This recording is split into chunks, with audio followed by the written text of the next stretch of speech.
Well, hello and welcome to a very special episode of the Nerdy Up North podcast. It's a nerdy podcast and it's hosted by a Northern Nerds. I am one of your hosts, Sam, and I am not joined by Paul today. Instead, I have a beautiful bunch of people coming to join me on this special occasion. I have Lee. Hey. That's Hi. about as you're getting. The beautiful Jessica, who just doesn't seem to want to leave us at the moment. Is this 3 weeks in a row now? And we have the amazing TikTok extraordinaire, the woman who is going to guide us through this episode with all of her knowledge. We have a Kelly. Hi. You're making us blush. I'm sorry. That's the last time I'll ever do it. On the next one, I'll just go and her, Kelly. I know. Yeah, that'll do. Well, yeah, thank you for having me on. Oh, you are so welcome. Thank you guys for joining us for this very special episode. We are going to be discussing the first season of House of the Dragon. As of recording, it comes out in a week and a bit time, but when this airs and when you beautiful lot can hear it on audio, it will be coming out the day before. So we want to get you all caught up, all ready, galvanized, excited, even though galvanized and excited are exactly the same word, just up to date, buzzing your tits off, as you'd say in the Northeast. So, very importantly, I will do the disclaimer first, and then we are going to crack open the egg that is House of the Dragon. So, everything discussed in today's episode is our opinions and our opinions alone. If you'd like to discuss anything from today's episode, please come and join us on the Facebook page, the Discord, or the comment section, where we can have an open discussion. But what we won't have is anyone coming for us and telling us our opinions are wrong. We can all agree to disagree in fandom, so let's keep it fun, keep it kind, and keep the toxic behaviour out of nerdism. Very well said, Sammy. Thank you. Paul says that's I better. Yes. Just channel Paul one last time. Yes, it is my battle cry when it comes to this podcast, because the level of toxicity that can come out of some fandoms is diabolical. I say it all the time. You're spot on. Yeah. We're going through it at the moment with the fact that House of the Dragon's coming out. The Trolls have come out, and also the fact that a new Star Wars series has come out. Holy shit, have the Trolls come out! So I say that very proudly. If you want to have a discussion with us, that's absolutely fine, but we will not tolerate anybody coming for us. So, House of the Dragon 2022? 22? Yeah. So long ago. It was just around then that I actually started my TikTok account, when I first started talking about it. Was after the 9th episode. And I was like, oh, let's talk about this. And then as if it's like now, I felt like we waited ages, and now season 2 is around the corner. So it's kind of covered my whole content creation journey from the end of last season up till now. This whole time I've been chatting away about it, so it's nice to go back and like recap it all. Yeah, and now you've got like a whole new season, a whole new thing of, because it's going to be really difficult for you as a content creator for House of Dragon and Game of Thrones, that you know what happens next. Yeah, that's the thing. It's like, we know how the story ends, but not everyone does. So it's kind of spoiler warnings and things like that. Like, only watch if you already know, or if you're cool with it. So I kind of have to gauge each topic depending on what the spoilers may be. Yeah. But the whole thing is a kind of spoiler. I suppose, I don't know if you guys remembered an episode in Game of Thrones where Joffrey kind of gives the story away. Yep. And it's like, I mean, it's been a long time. Maybe casual viewers won't remember that, but he spoils House of the Dragon and gives the ending away, just chit-chatting in a random scene in Game of Thrones. So he's walking through the dragon hall or pit or I think it's the pit, with Marjorie, and he points to and he tells her, I pointed this out on an episode before, was like, well, you can't really have House of the Dragon spoiled because Joffrey already did that for you. Exactly. I love his little laugh that he does with it as well. Yeah, that was one thing actually. Before we get into the episodes of House of the Dragon, that scene there actually with Balerion's head is not the scale that they use in House of the Dragon. They actually changed the scale up to how it would actually be. Learned that the other day. I was like, oh, because there was always complaints from the set designer that this head was too small. Balerion's head would be huge. Yeah. He was the Dread. He was the Conqueror's dragon, and they were always complaining it was too small. And then they went and made it bigger for House of the Dragon. It's like, balls out swinging, D&D are gone. Let's get that head bigger. I think there was that with Game of Thrones. There was always a slight confusion over sizing of the dragons. I swear Drogon changed size episode to episode. Sometimes he was huge and he was tiny again. He was big again. It's like, what's going on with this dragon? Like, they did struggle a lot. It's what I've enjoyed with House of the Dragon. The dragons are so much better. Dragons are absolutely it's so amazing. much better this time. I didn't know. Normally, I am the fact queen. I do love a factoid. I have a whole series on monsters where I just delve out loads of facts, and I didn't actually write any down for this one because I felt we were going to be talking a lot about the actual series itself. But what I did read was that D&D were invited to be part of the executive producing team of House of the Dragon. No. Yes. I love you, Kelly, have the exact same reaction. Recoiling back in that fear and terror. No. Yes. Audio listeners, just everybody's cringing. Yeah. Yeah, I have to keep remembering. What a legacy to have. Your name is mentioned and people are recoiling. Yeah. I mean, karma. I'm just saying. Just saying. Well, yeah. And they turned it down because obviously at the time, their Disney and Netflix deal was still on the table. Yeah, I remember that time. Yeah. And yeah, it's not now though, is it? Shit. Yeah. Yeah. Yeah. I even don't like the episode of Always Sunny when the two dickheads are in there as well. They play lifeguards in Always Sunny. Hate it. Don't deserve it, do they? They don't deserve it. No, they don't. They don't. But we're not here to talk about them two asshats, as Paul would call them. We are here to talk about dragons and Targaryen fucking craziness. A lot of Targaryen craziness. So the first episode is The Heirs of the Dragon, which is quite fitting given that we are mainly in the first parts of House of the Dragon is talking about the who's going to take over. Can't think of the actual proper English word for it, so I'm just Succession. That's it. Thank you. English has failed me once again. Yeah, so it's The Heirs of the Dragon. So it starts with the opening scenes of the last king, who I do have his name. Come on, Hel. Yep. You're the spot on. Yeah, thanks. See, that's what she's here for. I'm the fact checker in the corner. Yes. Just like, yep, you're on the right track. Yep. Yes. So he's one thing I would say for people who are not familiar and they may have heard of Game of Thrones, this House of the Dragon, it's set initially around just under 200 years before we join the story in Game of Thrones, just for context of when people are like, when did this happen? Because I get that question a lot. They're like, well, what era is this? It's around 200 years before we pick up the story as we did. Yeah. And as you say, it's all about this succession. There's a succession crisis and they've got to try and figure out what they're going to do. And that is the cold open, I guess. That's what it begins with. There's a title shot at the start and it says, I forget the number right, I think it's 174 years before the birth of Daenerys.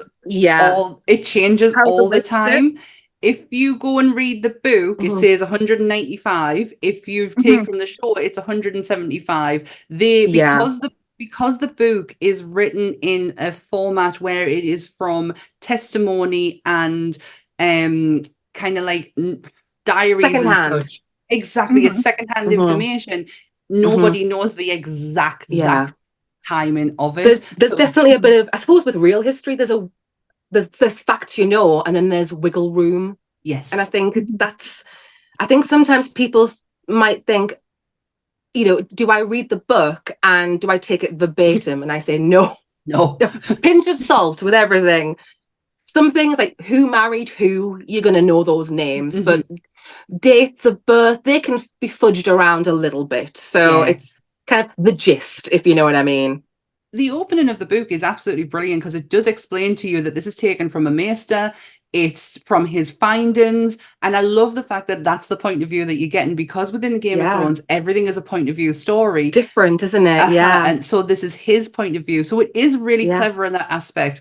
But when I tried to read it, I was like, oh, that's a lot. See, I love a history book. It's like my bread and butter. So that's kind of like what I'm used to. I don't even read that much fiction books. Like my go-to are like non-fiction. So that's maybe why I was like, oh, I'm used to this kind of format, if that makes sense. Do you know, and I should be, because my first ever fiction book I ever read was Red Dragon back in the day. Next after that was Harry Potter 2 years ago. That was it. In between, what did you do in the interim? In the interim, I read about death. I read about mortuaries. I read about biographies. I can read anyone's biography, like anyone. I love a good biography. I'm a nosy bastard, so I would like to know the ins and outs of their life. So yes, Kelly is absolutely right. We're looking at an order of succession between Viserys Targaryen and the absolute queen, Rhaenys. How she's pronounced in the show. We will have a lot of probably between me and Lee more of trying to pronounce names. But yeah, the queen sound the same. The queen that never happened, Rhaenys Targaryen. Now, in your opinions, did he make the right choice? Regardless of men and women, did he make the right choice? Well, it was the realm, technically, because they all kind of put their counters in and sort of were like, we want to kind of, we're putting our vote behind this person. I don't think it was the right decision. I think she was the eldest, grandchild. She came before Viserys in age. It should have been hers. And she's not the first queen that should have been, but was passed over for a younger cousin, sibling, whatever. But yeah, she got screwed over big time. Yeah. And I wonder how long it took her to get over that, because I'd be pissed. I think there's a lot of misogyny throughout the House of the Dragon, like so much. Yeah. But I think I might sound horrible for saying this, but with the succession and the male heirs, my argument for it would be, if they have a queen go in, it's like, all right, we've got a queen, and then 3 months later, it's like, oh, she's pregnant. Well, it was nice knowing you, because everybody just gets pregnant and dies. So picking a male ruler gives the realm a little bit more stability, and that's the only argument I can do for it, because Rhaenys, like childbirth in those days type of thing, she's so badass, and she's good at what she does. She's mean, but maybe this is what saved her life. Maybe, if she'd been queen, she would have had a target on her back. So maybe she lived a longer life because she was usurped. You could make the argument. Yeah. I think for me, watching how the show plays out, I don't know, because I think with her, they'd have gone to war a lot quicker by the way that Corlys is, and they're a lot more bloodthirsty. There's quite often she mentions she's a bit kind of bored by society now because they don't remember the old times. It'd probably been a lot gnarlier with them leading than it would have been. Obviously, Viserys' class is having a very calm reign in a sense that nothing much really happened. Yeah. Until the end. So I don't know, it's probably been way more chaotic with her at the lead. This is the thing, part of me goes back and forth with different characters and different Targaryens. Like, would things be calmer with that person in charge? Or would things go the other way? And would it be even worse? It's hard to tell. Things were calm with Viserys, but he was shit. Call it as it is, Lee. But I am convinced that what was the giant dragon? Oh, Valerian, right. Valerian the Valerian. You're right. You're on the right track. Yes. I'm convinced that dragon pulled a Padme and died of sadness because it had to go from I having a good agree. ruler and having him ride on its back. I think he was such a wet fish. The dragon just gave up and was like, "I've had it. I've done my time. I'm not going around with this guy on my back." I think that's canon. That is canon. Did a Padme? Fucking hell. I think you might be right. But the thing is, though, for me, yes, Renee's got a fucking really bad deal. But Jessica's right. If her and Corlys, it would have been Corlys who was making the calls. It would never have been her. And I think there would have been a lot more bloodshed under her reign. But Viserys is just, he's so lovable. I can't hate him. Right. I think the crux of the issue is him him choosing to remarry, because there's a chance you're going to have more kids, and it's like you've made your bed because you name your daughter as heir. Mm-hmm. At the end of episode 1, there was a boy that didn't survive, but and he's lost his wife, and he's like, okay, I'm going to name my daughter, my only living child, my heir. Then to remarry, I get why he did, but it's also like, oh, you're causing yourself a headache here, because then more kids start popping out, and then you get the drama of, do you stick with the daughter? What about the son? What does that mean? And it's almost like, I understand he probably felt compelled to remarry in case anything did happen to the one child. Like, you want to have a backup, but then it's just the way the cookie crumbles. Along comes a couple of sons that cause the daughter a headache, and it's a tricky one. They're the fucking worst. How they are his children is beyond me, because he is such a kind-natured person. I understand the fact that when Viserys names Rhaenyra, is it Rhaenyra? Am I saying that right? Yeah, that's right. Yeah. When he names Rhaenyra, I get why he's doing it for, and it's probably more out of guilt because of what happened to his wife. I 100% agree. Yeah, he caused that. Mm-hmm. They had a chance of saving her, and he made a bum deal. He made a bad call. And I think it's more out of guilt. But the best part about it is, regardless of that guilt, he still stands by it. Yeah. Like, he doubles down to back her up. Like, he's, even when he's like shriveled and dragging himself along, I think that is the interesting thing, where, because I get a lot of people in my comment section talking about who is the rightful heir and things like that. And does a son trump an older sister, that sort of thing. And I suppose the thing I come back to is that when he had a daughter and a son, he stuck by the daughter, and he could have changed his mind, but he didn't. And I feel like that is the biggest argument against Team Green. He could have changed his mind, and he never once did, despite being pressured to do so and nudged in that direction, to the point where he fires Otto Hightower and says, naff off back to Old Town. I'm sick of you sticking your oar in. I'm not changing my mind. So we know that there was tension in this family, and it just goes downhill from there, really. Viserys probably was glad he pieced out when he did.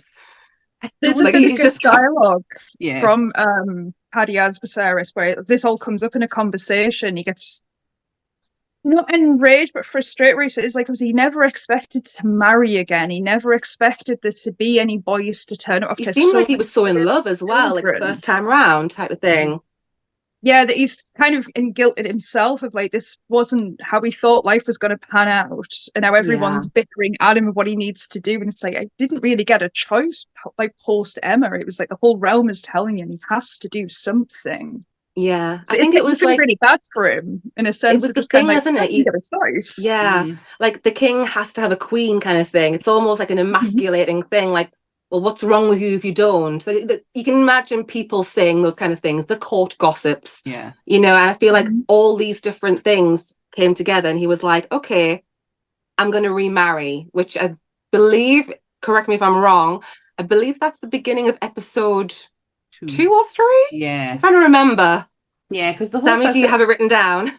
Oh, he announces think it at the it's- end of episode 2, who he's going to marry. Yeah, End so of episode 2. episode 2, there is things like, call the That's it. springs, laying it What to Lee him to said. walk through the gardens, Yeah. which is really dark. Yeah, it's what Lee I said. hate It's that the end of statement when he Yeah. asks her, like, did your dad tell you to say this? What did your mother say? And it's like, that I Yeah. won't have to speak with you till I'm 14. It's like, I'm out, like, I'm done. Can't do this. That This is line, too do much. you know how many times I heard that line in recaps? I was like, please make it stop. Please make the child stop talking. I don't think Viserys' character is helped with me and my love for him because of who plays him. That has a huge part for me. Paddy Considine is an amazing actor. I absolutely adore him, want nothing but the best for him. So I don't know if how I feel about him because of how I can see him is any different to how I would feel about him from a book's perspective. So I might find that quite interesting later on down the line when I do eventually, because I will read it at some point. I might be on my deathbed, but I will do it. Yeah, when I'm slagging off Viserys, I'm not aiming anything towards Paddy Considine because he is amazing. It's just Viserys is just such. Yeah. He's such a Wet loser. fish. Like, So when it comes to Paddy, I met him at Full of a Horror, basically post him filming House Dragon. It hadn't released yet, but he'd been over filming. And it was the way I realised it was him because he was stood in front of us in the crowd. I think we were waiting for like Tim Capello or something to come on, and you realise this guy is dressed way nicer than anybody else at convention. He's wearing At a horror sunglasses convention. inside. And he's super tanned as well. And like I had to do like a slight kind of like lean around to just look at the side of his face. I'm like, oh my god, it is. I was like, he stood right in front of me. He was so lovely meeting him. He was so genuine and everything. Dan, who I do Monsters with, she's met him a fair few times and said he's one of the most genuine people.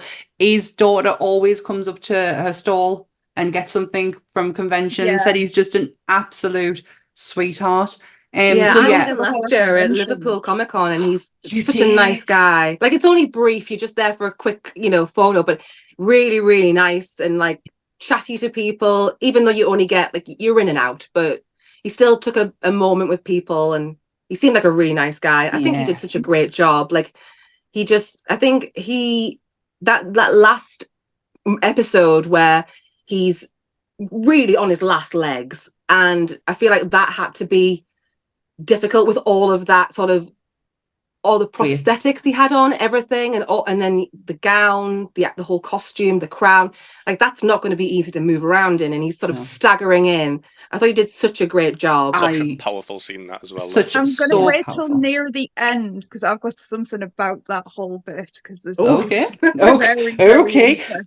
do you think Viserys is? You thinking he's such a wet blanket because of your knowledge of Targaryens before him?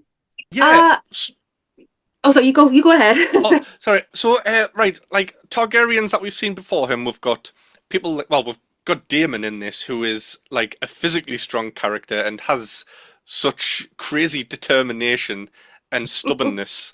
And then we've got other Targaryens on the other side of the spectrum, like Maester Aemond, who are mentally strong and like just there to like perform the duty and do what's best for like family and the realm and things like that.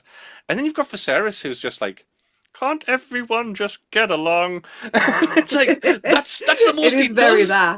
It's like rose-tinted glasses. That's kind of what I always say. He's wishing for the best. He's hoping for the best, but it's not always practical. And it's like he's coming from a good place, but it's almost he's out of his depth because he's surrounded by people who want to play the Game of Thrones, and it's almost like, I sometimes say, it's like they brought the wrong baby home from the hospital because he's not very fire and blood, sort of shouting from the rooftops, riding a dragon. He's kind of like the womp womp Targaryen. Yeah, such a good way of describing him. The whole baby situation with these grandkids, like you can tell that they're not. What's he called? The Valerian dude. Laenor. Laenor, yes, they're not Laenor's kids. They don't have silver hair. It's fully Caucasian, and everyone's pointing it out to him, and he's just like, Well, I heard about this fella you've been dancing with. Oh my God. Well, I Full will on, say like, though, Honestly. one little tidbit I will say is that this is like, I mean, I'm with you. Those kids are not true born. I think we all know what did not happen in that bedroom, but technically, you could make the argument because Rhaenys, Yes. grandmother, had dark hair in the books because she's half Baratheon, so it's kind of that seed is strong type of thing. And so. Yeah. Technically, you could be like, well, they got their dark hair from the grandmother, but I mean, Well, we all have eyes. Lord a Strong level of standing like, holding the children. It's like, That was it's so double. unserious, wasn't it? Like, he's holding the newborn. Like, come on, people. I think with Optics. him though, like when you get to his grandkids, it's like he knew when he makes the marriage decision between her and Leonor that it's like it's purely political by this point. Yeah. Yeah. Everybody knows the crack about Leonor. It's like it's not exactly hidden. Yeah. She's almost like it's a catch-22. What do? You know, in that scenario, if your husband's not going to be helping you to make babies, you've kind of been sold up the river, really, haven't you? Yeah. It's his daughter as well, and she's presented in the show as being an extremely loving mother. She teaches them the Targaryen ways and everything like that. And so, but she's happy, and that's enough that she's happy. Yeah. So he doesn't really pay much mind to all this logic because I think Viserys is very weirdly he's anti-Targaryen in a lot of stuff that he says. I agree. I think that's really spot on. He doesn't like the logic of the way they all go on and stuff. So I think that's why he kind of detests his own children because they come out the most Targaryen. You're just kind of like, more of these bastards. Like, God fucking damn it. Well, the first episode actually offers up so much. You've got obviously the succession of Viserys and his reign, and you meet his council folk, his Hand of the King, who Otto Hightower. You've also got the birth of his or stillbirth of his son, Daemon getting taken the piss out of because he thinks he's potential heir material, and it's like, what are you? No. It's like a soap opera almost. Like you're just sort of dipping your toe into this family's drama, and you're like, the very first episode, you're sort of getting to know who is who and what's going on, and you're like, oh, there's some dynamics at play here. Some people don't like each other, and there's beef over here, and you've got the maesters hovering around, and it's just sort of like it's a strange little courtly life. It's a weird lot of people. And it all happened in the first episode. I mean, what is genius about this show is the time jumps. That is probably its saving grace, is the time jumps, because I think if you stay for far too long with the younger versions of the cast, it's going to drag to where you get to the end part and you're like, oh my God, like. I think did you guys not grow to love the original cast for the first 5 episodes though? Yeah, I did. Did you find the cast change difficult? I don't mind the jumps. I think the first 10 episodes could have been the original lot, just to kind of set the scene a bit more, just a tad more. But I'm only sort of saying that because of where I kind of come from with the books and all the extra stuff. But given that they can only do so much, like so many seasons and what have you. I think they want to do 4 seasons in total, and they can't put everything in. I'm just greedy, where I would have loved a longer time. But I can see both sides. I get why they did it, but I also can see, oh well, if I was in charge, maybe I would have spent a bit more time just in the early years showing how everyone is connected and jumping a little slower. But I can understand why they did what they had to do. They've got to get it all in and get people ready for what is about to happen in season 2, where it really kicks off in earnest. Yeah. I still haven't grown to like. Oh, sorry. I think in its pacing, it's where it leaves us out just ever so slightly for me, because they are rushing to get to a certain point. There's a couple of characters that get horribly sidelined where you're like, what about these guys? We got 1 episode. They were the 2 characters, they're both amazing. neither get enough screen time for who they are in the story, and you're just like, that was it. That's all you gave me. Like, yeah, this is what I mean when I say I'm greedy. I want all of this. I'm like, give me more, give me more. I was not strong. I'm like, what? That's all I got of him. Like, yeah, I would have liked to have seen, like, how did we see them two, and it's unspoken, like they're a thing, and it's like, how did that come to be? Like, how did that develop? And I think it's just interesting because it would give us a bit more of an insight. And I know it's not really that crucial to the war that's going to happen, but it's just that background stuff. That's kind of what I love to kind of feed on before things escalate. So I would have liked to have seen how they got together, because he's a lot older. So it's hey, she did all right. I would have liked to have seen more of. Is it Millie Alcock? Millie Alcock, young Rhaenyra, yeah. So she's going to be in Supergirl or something. Is that? Oh right? yes. Yeah. She's going to be in one of. Not my cup of tea, but I hear things. She got to play the mean, determined version of Rhaenyra, the one that has the eye of the tiger. Yeah, and the feisty then one. Emma Darcy comes in. Is it Darcy or Darcy? Yes, that's right. She comes in and she has to play this sad version. They. What's her? Emma Darcy. They. So they have to play this sad, beaten down version of Rhaenyra. Yeah. And I like that. She doesn't get that till the very last scene, where I'm assuming Daemon does a Rocky and goes up and goes, "There is no tomorrow," and then she turns and she's got the Eye of the Tiger again. So next season we're going to finally, yeah, Eye of the Dragon. Next season's going to start with them running on the beach in the crop top things and make it sound like Baywatch. Apollo and Rocky moment montage going on. I love when Emma Darcy comes in. That's when that's where I'm like, oh fuck yeah. Like her first scene as well. Like I feel like you're going to agree that first birth scene, like what a way to make your impact.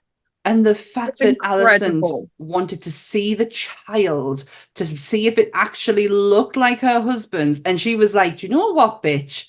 I'm gonna fucking do it. Yeah. I'm gonna walk all the way down there straight after childbirth just to prove a point. Because I love that she did it. I felt for her, but I was like, she was making a point to everyone, like slowly making her way along, and all the blood and everything. Yeah. She didn't have to say anything. She was like, okay, two can play that game. Yeah. I'm going to make you look terrible. And she did. Because that was, so up until that point, I knew I didn't like Otto. Because no. And I know I love Daemon. That's for sure.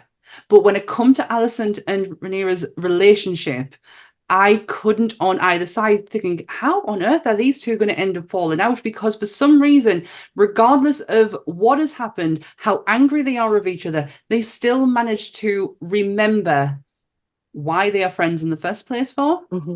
It seems like that's always there, isn't it? Like there's ups and downs, but I feel like, especially with like hints of what's going to happen in season 2, we're being told that both of these characters, now they're grown and they're both mothers, but they still have the memories of their childhood friendship. It's that's definitely being reinforced. It was laid out when Otto came and tried to reason with Rhaenyra, and he handed her the part of the book. And you can see it in Rhaenyra's face. It's there. That friendship is still there, and it still means something, even though, regardless of what side you're on, and if you hate Alicent or not, she doesn't. She doesn't. I don't think there's any hate there. It's going to be tricky, isn't it? Of this show is that the background context for me, which is brilliant in this in House of Dragon. It is just a story of two women pitted against each other, but they're both doing the same thing. There's so many parallels between the two of them the whole time. They are basically living the same life on two different sides of things, so they're constantly coming to like crossroads with each other. The decisions they've been allowed to make and have been made for them, and what they need to do now to protect both their families. But there is that thing that happens, like starting as friends to then being on the opposing sides of the field. without any choice as well, because the women, they're not exactly given a choice to do this. This is the position they've been set in. That's such a good point. Like, things happen and they are then informed after the fact. And it's like the women have got to try and clean this shit up. Like, they're dragged into it. And I think that's such a good point. And I think it's what's going to break my heart is that they're on different paths, but there is these parallels. And it's like both of these women, like in an ideal world, had they been on the same side, they both bring different strengths to the table. But because of what's happened, they're on polar opposite sides. And it's almost like neither one can get ahead because there's all these things that they're facing in service to men. Yeah. And it's always the men that are doing everything and the women almost having to react after the fact. Yeah. And it's like you're almost having a hand tied behind your back as a woman in this world because you just don't know what's going to happen. And it's the men that are setting the rules. And they are the ones that will say, you're marrying this person or you're doing this. It's the father, the husband, the sons, the male guards that are around you. And then you've got these two female characters trying to navigate their individual situations in a world led by men. Yeah. Rant over. Sorry. No, I feel like there's a lot of jealousy. I feel like there's a lot of jealousy from... Alison, sorry. I didn't hear you, sorry. Sorry. She's pissed. I was just going to say that, like... Alison, sorry, not you. From Game of Thrones to House of the Dragon, I've appreciated the more forethought in writing female characters. They're now not just tits and dragons. They're actually fully fledged characters now. And going back to when we talked, like, the first episode, the birth scene with Emma. So I don't know if like anyone else got this in the trivia when it was coming out. They tested this purely on female audience basis. I heard something like this. Yeah, harsh enough, and they were told by the female test audience, like, no, you need to go further. You need to understand this has got to be as horrific as it can possibly be because it is horrific. It can't be an off camera. Yeah, you can't overly sanitize it, can you? It is what it is. Show the truth and the grit of what that really is and how terrifying and awful that would actually be. Yeah. To be, I mean, that's the epitome of a woman being under control. For me, when I watch the scene, it's the terror in her face is so sad because she's exhausted. She's looking at him all happy, and then they just yank her down the bed. That moment when she realizes what they're going to do, bringing the knife over. Oh, the panic that just seemed to flood her body. And she is a queen. She's a royal person, and she has no say over her own life at the most important time. And it speaks to the larger issue of the misogyny. If even the queen, is going through this and has no say, there was, I don't remember exactly, correct me if I'm wrong, but I don't remember a lot of female attendants. I remember a lot of maesters. There was a lot of maesters there, yeah. And it's just, it makes you think, compared to the other birth scenes that we get in the season, in season 1, where you see Rhaenyra accompanied by her ladies in waiting type handmaid things. And it's interesting, the different experiences.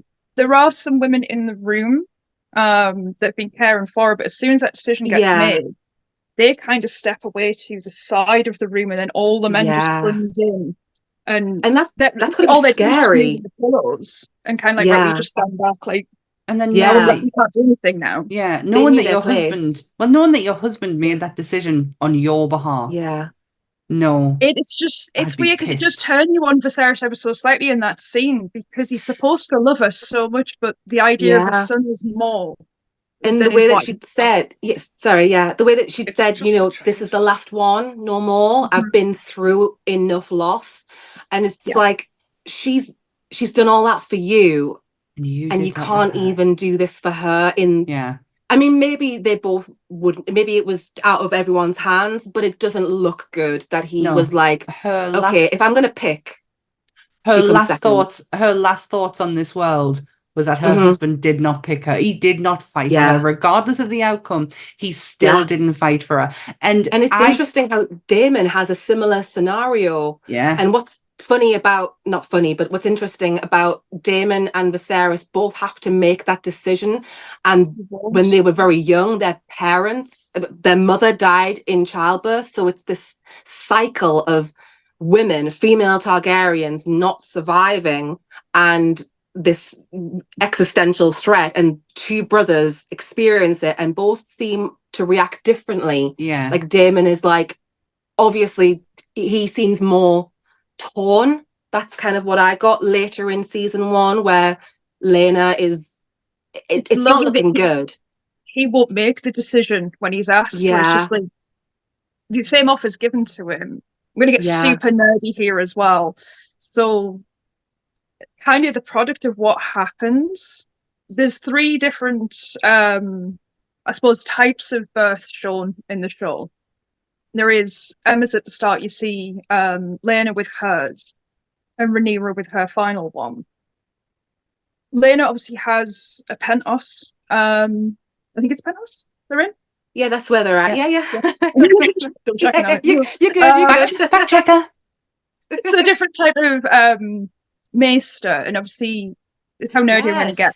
The positioning they put her in, they've got it on all 4s, which is what technically the class is the better position to do it, or stand up. Yeah, it's a good point.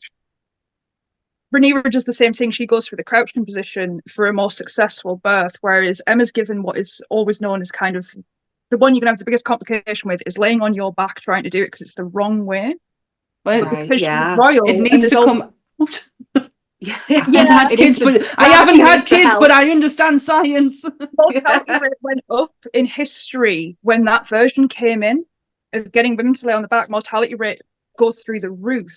There's this historical fact of when one male doctor decided to change the logic, but you see that difference in the royal kind of poncy, dusty old men going, she's a queen, she must lay on her back. We didn't think to turn her around at any point or see if we could try her in a different position. Now we'll just cut her open. Yeah, and they think they know everything. That there's no telling them. They would never hear anything to the contrary. Yeah. So it's like, what do you do? Just going back to Viserys' decision, like as a parent that's been on this, like in sort of this position where Bex has had to go in and get a C-section when Lara was born, we had the discussion of if for some reason I have to choose between her and the baby, pick the baby, which it's just I don't know, I would have to pick Lara over Bex, and Bex would pick Lara over me. Like as a parent, it's really, yeah. It's and I think it's down to anyone's individual. You until you're put in that position, you have no idea how you're going to react. My father-in-law was given the same question when my sister-in-law was born. It was, we're having complications and it could come down to your wife or your child. And Tony, without any hesitation, went, you saved my wife. Without any hesitation, just went, you saved my wife. Because they are like such a true love story, the two of them. But yeah, I don't think anyone can question that decision unless you have to make it yourself. There's no winners, is there? No, there's not. There's not. I've had C-sections twice with mine. I think I asked that question of my partner the first time around because they took him to a separate room and I went, I think I asked you, and he went, oh no, they were just putting us in. So he wouldn't tell us that obviously that question would have been asked to him as well because it was complicated the first time round. He didn't tell us that they'd asked him anything like that. They didn't. That was just me and Bex having that chat with each other. Oh, the doctor didn't ask us this. So you have come to that decision. I mean, she did flatline for a bit, so it was close. Yeah, it's a scary procedure, and I think that's why they get it perfect with Emma in that scene and using it on test female audience. And for any, I don't know if your partner has watched House of the Dragon, which had the same perspective. When you see it happen, you're like, oh, I already know, like how even with good drugs, it's still not a pleasant scenario to have your guts opened up. I think it was deliberately visceral. Like they had to make it. It was hard to watch, and I understand when people say, oh, it was a bit much, and I get that. But it's almost like you have to see the reality of it to understand the gravity. Yeah. I think it was probably best that they kept it in. But then I do think, because it's real, that's how it is and how it was in those days. And there's a lesson to be told from that. But I think a lot of people, it was a shock. They weren't expecting it to be so graphic. I think that's the thing. Is this the last birth that we're mainly talking about here? Oh, so I was talking about the first one. Sorry, right. the Emma's birth. Just because I feel like with the first episode of the first season, people were like, "Oh, that happens," is what in the first episode, like straight out of like the gate. They're not shying away from the graphic nature that, you know, Game of Thrones was so well known for as well. And there's arguments on both sides as to whether you need it to be so gratuitous, whether it's sometimes excessive, but then at the same time, it's like, it's real too. So it's hard to find the balance. We see everything that the men go through, where it's like just going into battle and things like that. And if you didn't put in these bits about what the women are having to do for their duty, like which they're being forced into, there wouldn't be. You wouldn't see what shit they have to take. And this is a show about women and the struggle of women. It really is. Emma, when she's saying to Rhaenyra before she's had the kid, but obviously Rhaenyra comes into scene, she's like, but like the bed is our battlefield. It's like they have that out there. It's like, this is ours and it'll be yours one day as well. Like, this is how we do our part. And it is great because we do, you know, alongside the tournament, as she's giving birth, the flashing all the blood and all that. Oh God. It was so well filmed though. Like whoever's decision it was to jump between and back and forth, I thought it was a brilliant idea. Such a great contrast. Yes, exactly. Men and women and their struggles and their battlefields. Yeah, and we get to see the arrogance of Daemon in this episode as well, especially when because you've had the succession part with, you know, seeing Viserys, and then you've got the stillbirth, which was horrific, the tourney that's happening at the same time, and you also get a funeral as well. With Balon, the full spectrum, full spectrum. Oh, with the little baby. Oh, that was so sad. The little thing wrapped up. Oh, that was horrible. And you get to see a full Targaryen funeral. I mean, you've seen I just seen saw a cat. glimpse of it. Sorry, I just saw a kitty cat. He's been in here for ages. I just saw the tail. He's been wandering around. I tried to get him to come and say hello, but he's not having any of it. Sorry for interrupting. It's okay. It's normal. When Joe's on, one of our friends, Joe, he goes every time he sees a cat, he goes, cat. And my cats come in and out all the time. Yeah, my cats come in all the time.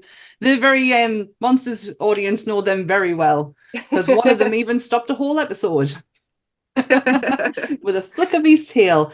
But Daemon does it just shows how tasteless and tacky he can actually be. Was when he called, gauche, isn't it? It's like, why? Like, what? Keep your fucking, if you've got nothing nice to say, keep your fucking mouth shut. But he points out that it was the air for a day. It was a low blow, wasn't it? I mean, in the book, but in the show, you don't hear him say the words. Otto says he heard him say it. I think he probably did say it, but that's exactly what I always try and tell people. You've hit the nail on the head. We're told he said it by an unreliable source, so it's like, how much do we trust it? But then I think he probably said it. He probably said it, or a version of it, or he co-signed and sort of nodded as someone else said it, and it became he said it. But I feel like even if he didn't say it, he was thinking it. Oh, without he meant it in a bad way. The thing is, though, people say anything when they're drunk, and but that's true. Exactly. He probably thought he was trying to pay some sort of respect to the air for a day. You know what? It's all about context, isn't it? Because this is the thing. Until you're in the scene with the person and you know their intention, we don't know if he said it in like a let's raise a glass, not in a mocking way, but in like it's a sad situation. You don't know. So devil's advocate, he could have been like that, but he had the whole conversation with Otto about when he got scoffed at for even being considered as an heir for Viserys. So he's probably they've got long-standing beef, haven't they? They do not like each other. I think that's good another reason. Thing for people who are coming into it and they're like, oh, that guy is important, so is he, and they hate each other, and it's just another layer of dynamics. Yeah, because it's interesting about where they started the show, picking up the story where they did, because George R. R. Martin had said if it was up to him, he would have started the story 40 years before, in the reign of Jaehaerys and Alysanne, and started laying the groundwork. And it would have been interesting to see when Otto first came on the scene, because he's kind of got to carve out a place for himself, and he's come all the way up to being Hand of the King. And then Daemon's looking at him like, I see you for what you are. I see that you're a social climber. You're a second son. You've got to carve out your own niche. But Daemon's like, you're not doing it at the expense of my family, because we are Targaryens, and Targaryens are closer to gods than men, and you're just a little shit from the Reach. We don't care. Exactly. So, he's a creep. He's a creep. Actually, I shouldn't say creep, because our Discord people are known as creeps, and they're lovely people. He is a lech. He's awful. It's hard because Rhys Ifans is so lovely and charming. I'm thinking of him in like Notting Hill, and I'm like, oh, he's a dick. But he is so good at playing a dick. Yeah. He's good at playing anything. Like, you could have cast him as Rhaenyra, and I wouldn't have even questioned it. No, you're right. You're absolutely right. Just throw a wig on. Yeah, but there's something about that face that you just, you kind of know. The thing is, with Otto, you know his intentions from the very start. It's written all over it, and he's so smarmy about it, because everything that he wants, he's actually getting. It's all just coming to him. He's doing a good job, isn't it? Like, he's working through his list of things, and he's getting everything aligned the way he wants to. And what's interesting is, like, by the end of season 1, you see he comes back after, well, not by the end, but sort of 2/3 through season 1, he was sent away, and then he's embraced back. And it's interesting how you look at Viserys during that time, and he's physically declining, and he's not in a sane mind. He's not himself. And Otto swoops back in there, and he's like, perfect. I can pick up where I left off and get back to meddling. Like, he's never far from the drama, is Otto Hightower. Because he's normally creating it. Exactly. Well, about where, like, how he's landed where he's landed. I think it's when Viserys like casts him out, where he brings up the fact of like, it's funny, someone died that didn't seem like they would have died, and you just happened to be there and happened to do that. Like, I'm starting to question you now. Like, maybe this wasn't as honest as it seemed how you got here. And you see it again later on with Daemon and Rhaenyra when they see Viserys once he's completely dishevelled. Yeah, like, what's happening behind closed doors type of thing.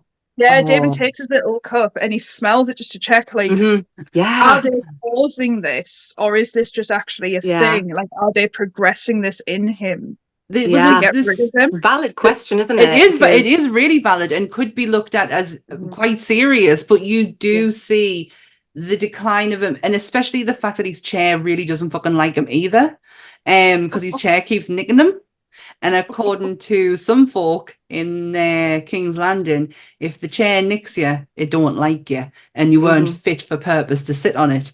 And the likelihood is, in the times, he probably thought nothing of it. It's almost like Drogon's, cut, where he thinks nothing of it. It gets infected. The likelihood is he gets sepsis and he dies.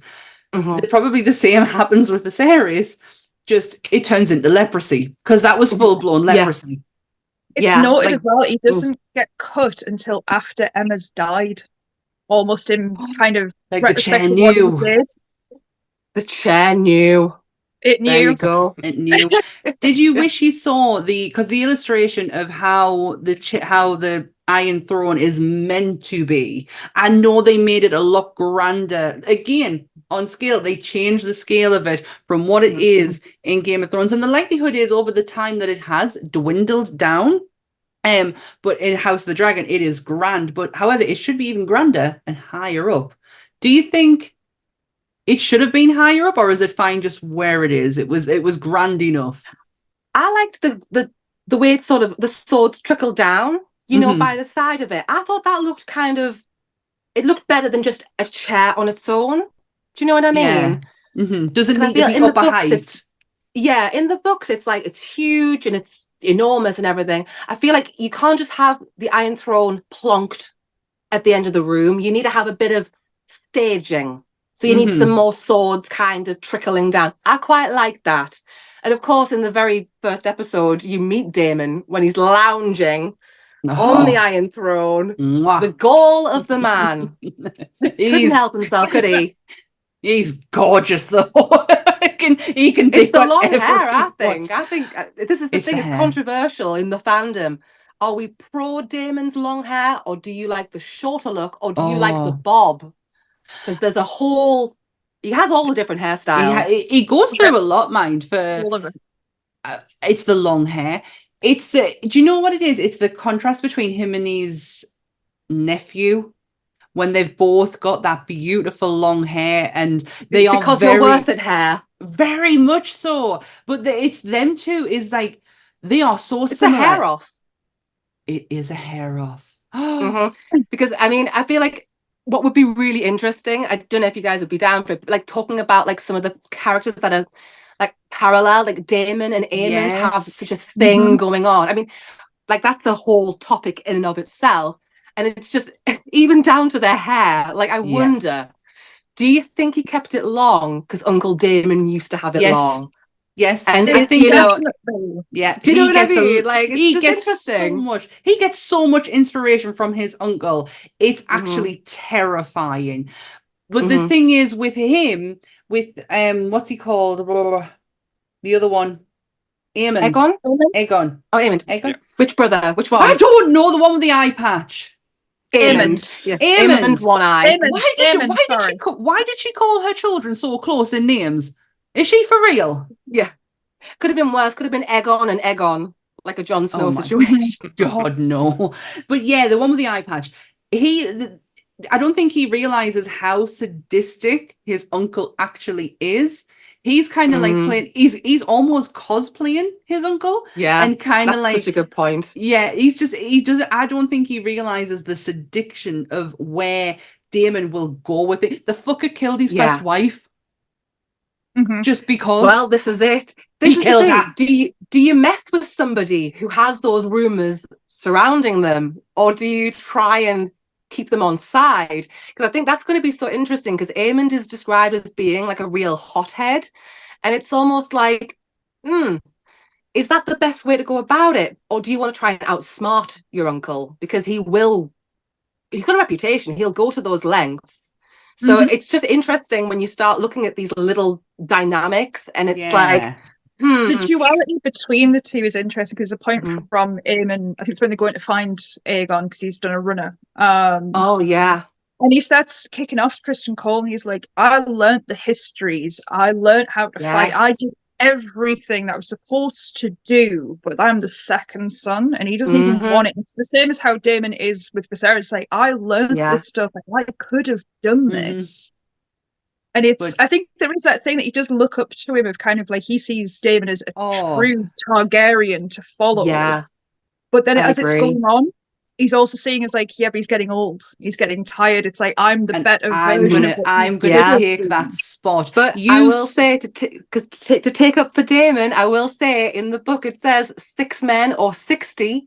He's still Daemon Targaryen. So he's gonna bring his sword. You don't want to mess even with Grandad Daemon. Yeah, because he's like, for people that he's going to use as role models, he's got his other granddad, Otto Hightower. That is his granddad, isn't it? Yeah. So that would be where he's got all of the knowledge part from, and learning And I would add in it's Kristen Cole as well. He's around.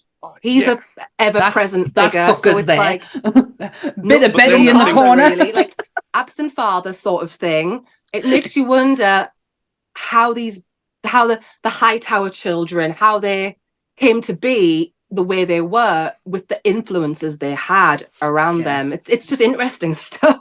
Kristen Cole takes like of the two parenting types, where you see that like Alicent isn't close with her children whatsoever. Like, they're all a struggle for her. Whereas Rhaenyra is so close with her boys. There is a complete eternal love. There is genuine love. There's a contrast, isn't there? There's it seems like Alicent's children are like, obviously there's a love there, like a parent-child, but there's a gap. There's some kind of disconnect. Like, she doesn't get them. No. They don't really get her. And so it's like layers upon layers in this thing. It's not just brother against sister. It's mother, son, daughter. They're all figuring it out. And it's interesting when you look at it like from that perspective, as they're fighting amongst themselves in a way, because everyone thinks that they have the best idea. Like, oh, I know what to do. And then it's like too many cooks, really. Like Aemond and Aegon, you know, they're like, oh, we're grown now. We're grown men. And Alicent's like, you're not, you know, you're spring chickens, really. You don't know anything about, well, Rhaenys was one who said, like, these people fighting in the tourney don't know real war. They've never experienced it. So you've got these young lads full of gusto, and I think they might get a bit of a rude awakening. So they are going to. If we go into the scene that really pits mother against mother and shows the difference between the affections of each mother, which is when Aemon loses his eye. After, by the way, he gains one of the second biggest dragon, which is Vhagar. The biggest around at the minute, though. Like, well, that's right, because Valyrian's gone. He died. So technically, he is the biggest one. He's top dog. He is top dollar. And that scene there really proves the difference between the two mothers. It doesn't take... Alicent takes some time to be like, what... Alicent looks at what's happened. Rhaenyra asks her children. There's such a difference between how they handle that situation, and I am always on the side of Rhaenyra when it's just instantly, she knows her boys so well that what they're telling her is gospel, it is the truth. Whereas with Alicent's children, all she can see is the fact that her kid lost an eye, and fuck the rest of it. I don't care however else it happened. And did you notice that look that Aegon, when he was being questioned, like, who told you this rumor? And he looks at his mother, and it's like, and she's like, are you gonna? Just like, don't you dare! Don't you dare! Like, are you gonna drop me in it? You better not. Like, you'll get an arse whooping if you do. Exactly. But it was like the unspoken thing in the room of, where did you hear this? And then Alicent's in the background, like the Homer Simpson thing, just backing up into the hedge. Like, we know it was her. Yeah. He drops his brother in the shit instead.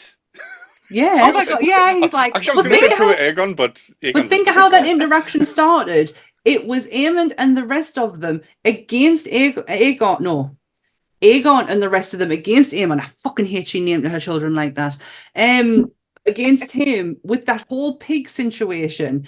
That's how this all started out. So you can tell that there is a bit of a... he is probably like the black sheep of the family completely, but it started out quite harmless. And then he obviously with his just goes to show, doesn't it? Things lost escalate. Yeah. This is the thing, when you've got volatile Targaryens, passionate people, and you throw in dragons and power. Yeah. It's a recipe for disaster, really. It was never going to go down with the girls that Vhagar is now his dragon. It was never going to go down well. They took it. That was her mother's dragon. He claimed I it. don't know. I think it was there for the taking. Finders keepers. Yeah. I'll have you. Yeah. I feel like if Vhagar was not down for it, Aemond would have been turned into toast. That is true. And I think that dragon is old enough. Yeah, it's like they've had a few riders, different types as well over the years, and, you know, to sort of sniff out Aemond and be like, I think you're all right. Because at first they kind of give a bit of a growl, and then they're sort of, oh, okay, you can climb up. And I feel like that's the dragon giving the say-so, like, okay, you're cool. Because people have tried and failed. So I feel like the fact that, you know, Aemond, when he's like hanging on for dear life, I'm like, it's meant to be. I do love the calmness of Aemond in that scene when he's sitting with his eye just like, it's gone completely. And he's like, in his heart of hearts, he's like, well, he even says it, I lost an eye, but I gained a dragon. Yeah, it was a price he was not willing to pay, but it worked out in a sense, you know, like no one wants to lose an eye, but my God, did he get one hell of a prize. So... And he looks so cool as well. He looks badass as fuck. And he learned blue steel as well. Yeah. I'd have it out all the time. I would never wear an eye patch. I'd be flaunting that. I mean, I'd have the biggest sapphire ever. Give me... Actually, put a ruby in there. Yeah. Right. There's a couple of things in that scene as well of like that difference between Rhaenyra and Alicent. There's this whole thing of like when it comes to the point that she comes at her for the kid's eye, and it's like all of Alicent's kids just sit there calmly, just kind of like, right, they're fighting. Gone on, mum. Gone on, do it. So See how it plays out. embarrassed, Whereas like, all of mother. Rhaenyra's the exact reaction that most small children would do is they just scream and cling on to her of like, I don't think they're going to hurt me or they're going to hurt you, but I don't like That's this. such a good It's just point. like, they're all at her. And Damon is hilarious in that scene. Oh, When it's all kicked off, he's just stood leaning against the door and Kristen Cole he's goes loving just the like, gossip and the no. drama. It's like, it's He's not like, me no. for once. Like, let it play. Let it play. Yeah, let it play out. The Yeah. thing is, though, I am once again very torn with this argument. I can see it's got nothing to do with her kid's eye, why she went for her. It's all to do with the fact that Rhaenyra is getting, in Alicent's eyes, has getting everything that she wanted, getting away with the fact that her children are not legitimate, and she has had to do her duty. But at the same time, I can totally see Rhaenyra as to why she feels the opposite way of that. Absolutely. She Couldn't took her agree mother's more, place. It's like almost Rhaenyra lived the life that Alicent could never.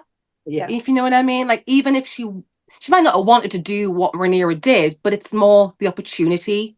And Alicent, it didn't even enter her mind that she could bend the rules. And I think that is so central to her character. Like, she knows her place. Yeah. And she gets frustrated, understandably, but it's almost like you're frustrated at the player, not the game.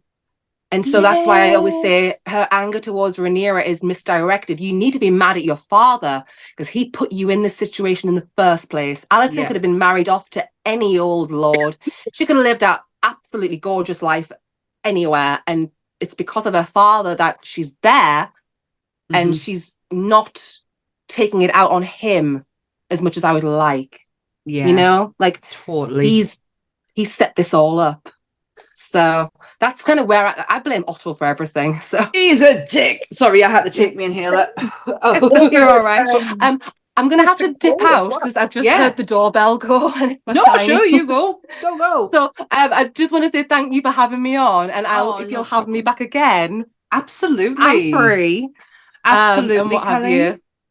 But I wish I had longer to chit chat because like I could be here all night. Like my phone will literally die as well. We could be here for a 24-hour chatathon, and I could do not tempt me with a good time. Well, this is it. I know my audience. I think this is the thing. Yeah. But thank you so much for having me on. And no problem at all. Just give me a shout, and I'll absolutely come back if you'll have me. Absolutely. And, I want to hear whatever else you've got to say as well. I love talking about this stuff. Do you want to tell everyone where we can find you? Yeah, where can we find you, Kelly? The best place to find me is on TikTok. It's at Game of Thrones Historian. So if you just type that in, my profile will pop up and like a million videos. And I'm going to have, I've got everything on there at the moment. I'm going to be starting YouTube, but everything will be on my link tree, which is in my bio. There's another cat. It's the same one. It's just cute. I'll when I get everything up, it's all going to be on my link tree, so it'll all be on my bio. So that's kind of the best place to find me. So thank you guys for having me and for chatting and sharing everything. Oh, there he is. You can't really see him because he's a black cat.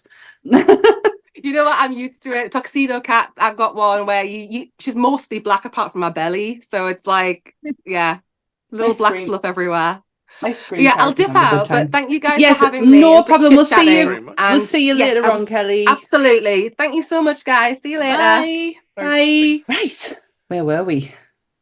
I think we were talking about. We've lost our fact checker. It's a good job Jessica's still here. Getting Alicent where she is. Now, what I wanted to say was, do you feel like, because everybody hates Otto Hightower, and Alicent's a bit of a whingy. See it? Yeah, I'll not say it. I'll not go too far with that.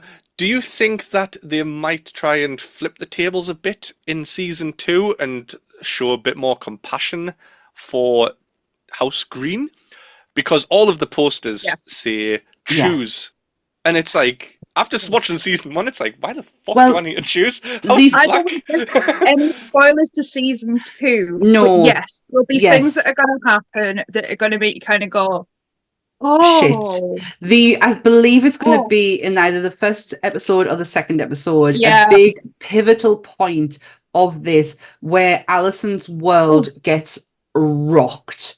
And the first episode, it potentially could be the first episode because it is called A Son for a Son. But it is not played out the way that you think it's going to be played out. It is possibly in game, and if Kelly was here, I would like to think she would agree that this part is going to be probably the most horrific thing ever seen in House of the Dragon / Game of Thrones. It's going to be horrific.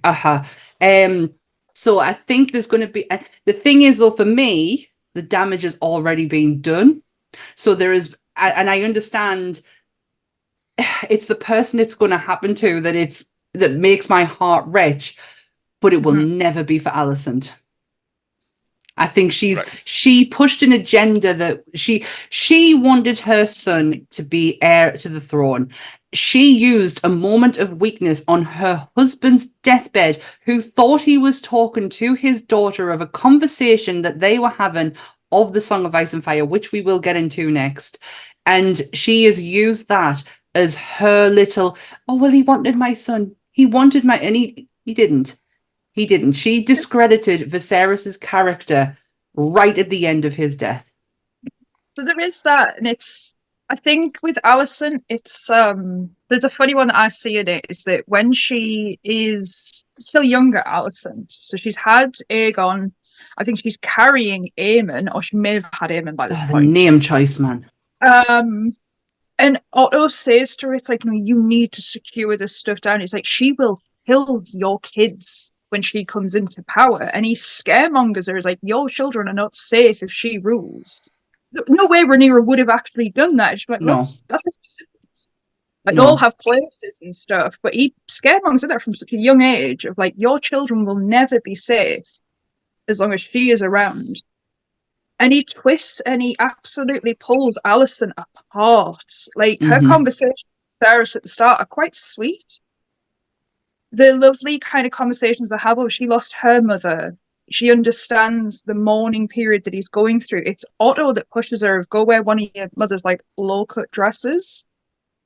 You need to go visit him tonight. And she does say at one point where she's like, if that's what you want, then I guess that's what I'm gonna do. She seduced him she seduced Viserys by reading to him while he sanded his what would you call it? His little Lego miniature city, his little he's miniature Will village. Ferrell in the Lego movie. It's a little miniature village of Old Valeria, and he is it's a boyfriend. He just wants to build his models and be left alone. Leave him alone, Alicent, with your glorious hair and your green dresses. So what was that gonna the Cole is a point of contention though, which is a weird unspoken thing. That I get the feeling Alicent had a thing for Kristen Cole. Oh, 100%. Yeah. Takes him on by her side, but she is more put out when she finds out it's him that has done Rhaenyra, not Daemon. That seems to hit her harder that it was him. Yeah. And she just ends up with basically Kristen Cole the incel afterwards, that he's got all celibate and he's a bitter Betty, isn't he? He's proper bitter. He's absolutely taken his pram and went, fuck this, I'm not playing anymore. I'm not doing this anymore. I think the thing that hit her the most was... It was just referred to him as Sir Incel, like every time he came on screen. That's what he's going to be called from now on. Sorry, Lee, what were you saying? I think the thing that hit Alicent the most wasn't that it was Kristen Cole, it was that our best friend lied to her. Well, there's that side of the coin as well. I'm sorry, I don't have no sympathy for Alicent Hightower. How did Alicent know what that tea was that was brought to her? Because she knew what it was, which means Alicent's used it once before. So Alicent's been up to something. Well, but no, Alicent can go in the bin, but Yeah, Otto she can. Hightower, I love Otto. Like he's a dick, but he's really good. He's At really the good Game at of playing a dick. Thrones. No, you are so right. He is such a game player. He is the early stages of Varys and Littlefinger Littlefinger, wishes because he could be well, Otto Hightower. Varys and Littlefinger was so brilliant at playing the game at the beginning, and I feel like he is probably above them in that respect. But there is one thing that plays back to Game of Thrones that is played back in House of the Dragon with the Song of Ice and Fire, the oh god, I can't see it now. Azor Azor Ahai, yeah. the prince that was promised, or princess that was promised, depending on which artifact you read it from, and the dagger. The fucking dagger is back. I loved and respect that this was brought up, but I feel like this is going to be another thing that is kind of pushed to the side, just like it was in Game of Thrones. I swear it'd be great if Callie was here, because I'm not 100% on this, but 75% of me tells me this isn't actually a thing. It's something that was wrote into the show so it would connect to Game of Thrones to try and help fix the ending to Game of Thrones. It's like it's not really helping, because we all know it didn't work out that way. It didn't work out that way because Jon is not the prince that was promised. You know, Daenerys was not the princess that was promised. None of this prophecy came true. I don't think we're ever going to get all this way. We're not going to get Azor Ahai. No, I don't think it's going to happen. It's more just going, like, at this point, it's just like a prophecy where it's like mimicking real life with like religions going, oh, the prophet's going to return, like Jesus Christ will return and save humanity. And Azor Ahai is up there going, all right, it's time for us to go back now. What are they up to? Oh, they're having sex with the uncles and siblings. Yeah, I'm going to pass. So he's just never going to come back. No. Well, look at what he's got to come back to. No, they can't be saved. It's all done. But I think you're right, Jessica. And unfortunately, our fact checker has checked out that we don't have her to say whether or not it is actually brought up in the books. But it does feel like a play on, this dagger that came up on the first episode of season 1 of Game of Thrones when Bran got attacked and then was never seen again until it was in the hands of Tyrion. Tyrion gets arrested because of it. And then it was never seen again until the end of... Do you know that dagger? That one? Yeah. Well, that dagger has a prophecy written on it that is actually said in this show as well. But I can't see, because that prophecy never comes to light when we are 200 years in the future, it ain't coming to light here. So why bring it up? I mean, maybe for plot device for the ending is, obviously the Viserys, mumbling into the darkness, and the only person that knows the prophecy is Rhaenyra, because even Daemon didn't know it. No, Daemon didn't. He goes to and says, he was mental. He followed these histories completely wrong. But Alicent wouldn't have known it either. I don't see it as Alicent like kind of screwing them over. I think she hears it in pure confusion. She hears the name Aegon. Yeah. And she has an Aegon. It's like, oh, that must be what that is. Because she didn't get the first part of the conversation. She wasn't there when Rhaenyra had talked in the night with him about it. It's very much, again, one of those kind of misconstrued, yet again, between Alicent and Rhaenyra, that both of them are following wrong information the entire time.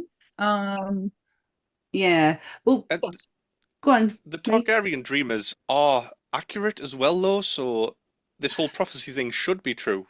Like, was he from Helena? Well, that was one. Yeah. That was actually something I wanted to talk about. Is Helena Targaryen? That poor girl does not get enough credit for how amazing she actually is. She is a Targaryen dragon dreamer. So she dreams through, like, her dreams become reality. They become true. Throughout the whole series, she is telling you what is going to happen. Why the fuck in every video I have watched, nobody picks up on what she is saying? They kind of take a throw. Oh, well, she said this and then this happened. And it's like, she's a dragon dreamer. She is. He'll have to close an eye. And then... Yeah, because they're arguing about getting his dragon. This point she says there's a beast below the boards. And that's Aelys bursting out on them. I think this is maybe because it's the first time they've shown one in a show, because there wasn't one in Game of Thrones. No, It was we I no mean Targaryen dreamers. we saw wargs in Game of Thrones, which Mhm. I really wish they elaborated on, because Jon's a warg, Arya's a warg, Rickon is, and they all kind of can come to meet together in their warg status, but they don't elaborate on that. It's only Gareth from the UK office who you get to see as when he wargs and becomes an animal, and all the Stark children can walk into their direwolves, but you don't get to see that, and it's such a shame. And I feel like they're gonna downplay her dragon dreams because they've never elaborated on. But she's fucking magical. There's genuine magic in there. There's kind of part of me hopes at some point there's some kind of conversation over that side of a Targaryen that can turn out like that. For the whole thing of that's how they survived. The Doom of Valyria is because the Dreamer saw it first. Yeah, and the Targaryens went, "Get on your dragon, bitches. We got to get out of here." And then and then the Valyrians went, "Hold on a minute, we're coming after you." And there was a couple of other houses as well, who actually are brought up in Game of Thrones. You just don't. The couple of other houses from who survived the Doom, they just don't. They're not really big players in the Game of Thrones, even though they are just as worthy as the Valyrians are, but not as high up as the Targaryens. Oh, well, there is a little one. So Helena's dragon is Dreamfire. Yes. That's the dragon egg that is supposedly going to be Balon's before it obviously is there for a death. It's also the one that Daemon nicks. So they suppose he does have one that he'll take Dreamfire and see. God knows how long they waited to crack that egg for it to go to Helena in the end. Because that's what upsets Rhaenyra, isn't it? When Daemon steals the egg, that because she picked that for her brother. Isn't Dreamfire? Is it Dreamfire? Dreamfire. Isn't that the mother of Daenerys's dragons? I don't know. That's one thing I never knew, because I know some stuff from the books. I'm not as good as Kelly on the book side of things. I'm better with the TV show, but I can't remember if it's ever mentioned, because they're just given to her as a present, and they reckon they've turned to stone. Yeah, because obviously the magic's gone at this point. Within when you first meet Daenerys, the magic's all gone. Because the wall was the source of all magic, but when you see the comment flying through the sky, it's kind of like an indication that the magic is kind of coming back. Hence the reason why her dragons in her pyre with her, she has a pivotal point in that. Come to be. But I watched a video yesterday on the dragons, and some points I kind of like was.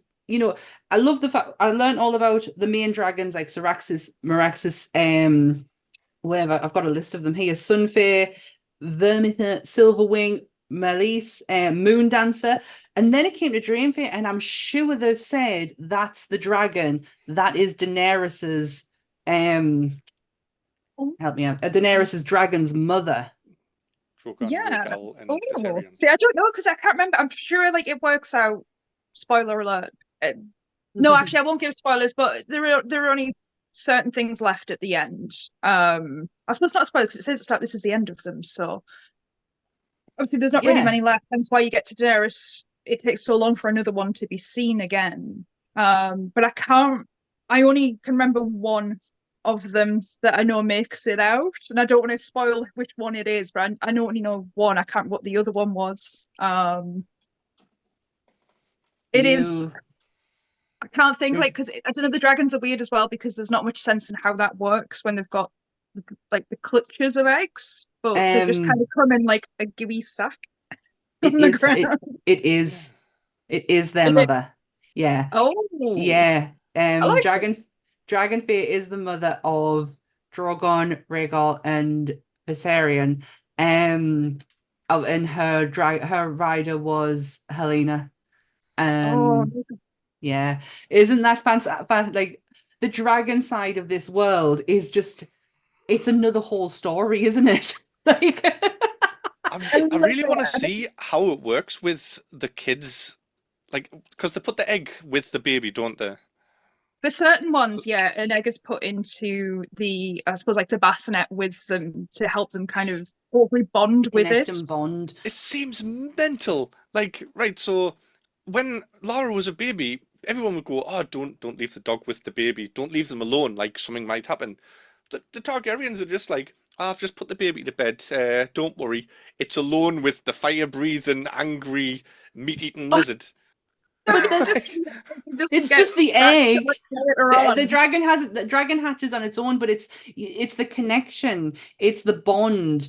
They do it through the most early stages, that they imprint on each other. That's what they're looking to do. It's not a case of the dragons being hatched and, right, let's go and put this fire-breathing dragon, the little baby gremlin, in with the actual baby and see what happens. But the egg must hatch at some point, and then the dragon's going to be with the child, Well, I'm guessing. Go to the dragon old are pit, they and then? that's where you see with the pig scene. Obviously, I think it. Yeah. Which dragon it is that's brought out? I mean, it's Arax or something like that. It's brought out, and they're starting to teach him to give it the commands, and Yeah. they're telling him that you've got to command it, because if you don't build the bond, Then it's useless to you. It won't be yours. I think with some of them, like obviously some got eggs, some are secondary riders of a previous owner's dragon. So like Maelys, that is Rhaenys is like the second rider for that. Yeah. Spade's had several riders. How passionate was she about her? Her dragon meant everything to her. The Red Everything. Queen. Yes. I want to get into, because we've been going for a bit, I want to get into some of the scenes, and then obviously leading up to the end of the end of the show. The next scene I want to talk about is the scene of Viserys walking down the to the Iron Throne and being helped by his brother Daemon. At the beginning, it's a meeting that's being held to decide of who's going to take over the. Help me out. Driftmark. That's it. Driftmark. And you've got the second son of Driftmark, fucking chickhead that he is. He's there. You've got Rhaenyra, who is fighting for her son. Is it Jaharis that she's fighting for? Or is it? No, it's Lysaris. Luke. Luke, isn't it? Oh, Luke, yes. Yes, it's Luke that she's fighting for. And then you've got Otto Hightower, who sits in the iron. Who the fuck does he think he is, sitting in that Iron Throne, pretending that he is king and living his big kingy life? It's like a Yzma moment from Emperor's New Groove, where like Isn't walks it? into that, like just It's Well, like for Daemon that didn't happen. Ned Stark did that in season 1, didn't he? Had to sit in the Iron Throne and. Instead of the king, I think the hand is supposed to sit in the throne technically. But he's not doing anything wrong. Still, it's because it's that slimy bastard. But he can't have been doing too much wrong, because Daemon allows it to happen. I feel like if it was, so disparaging, Daemon wouldn't allow him to be sitting there. But he is nonetheless, and just as Rhaenyra is about to do her grand speech of why Luke should be the heir to Driftmark. Thank you. Viserys grandly walks in while all of his titles are being read out aloud by one of the twins who was in Shameless. Eric. Eric and Eric. Lovely, complicated names again of the twins called Eric and Eric. Eric and Eric. Yeah, I've actually wrote down, because I've got Team Green, Team Black. Team Black has Eric, who is twin 2, who is Elliot Tissison, who is, I think Elliot was the one who originally started in Shameless. Then his brother took over. Then he continued on. If I'm wrong, it's the other way around. And then one of them goes off to Emmerdale. But when it comes down to identical twins, it's ridiculous how identical these two are. And then you've got on the green side, who is possibly the one shouting all the grandeurs, who is Eric Cargill. Cargill, that's a familiar name. He's Luke Titterson. There's one thing that they do say in House of the Dragon, which actually isn't true, is they say and protector of the Seven Kingdoms. At this point in this point in history, they're north. It's not 7 kingdoms. It's only 6. Dawn is still classed as an independent state. They never bent the knee, so it's still classed as 6. Aegon couldn't quite get there with that one. I mean, I could do an entire video just about the Dornish and how amazing they are. Oh, did they? That's I mean, whole... they took down a sister wife. Like that Oh, was they took down one of Dornish. Aegon the Conqueror's wives. So Dawn is like hella badass. But yeah, you've got him walking. I say walking. He does it by himself, but he is really, really struggling. And then you get Daemon, who comes and helps him at the end and straightens his head. That is such a moment. I love that Matt Smith claims he just decided that's what needed to happen because the crown wasn't meant to fall. Yeah. And it's like one of those weird, like, Patrick Stewart style, like, acting is what that was. Oh, I love acting. Me and Dan do that in Monsters, but it's more John, what's it, John thingy? You know, the guy from Wedding Singer who does the ladies' night. I can't think of what his surname is, but he goes, acting. That's him. And then you get what happens in that scene.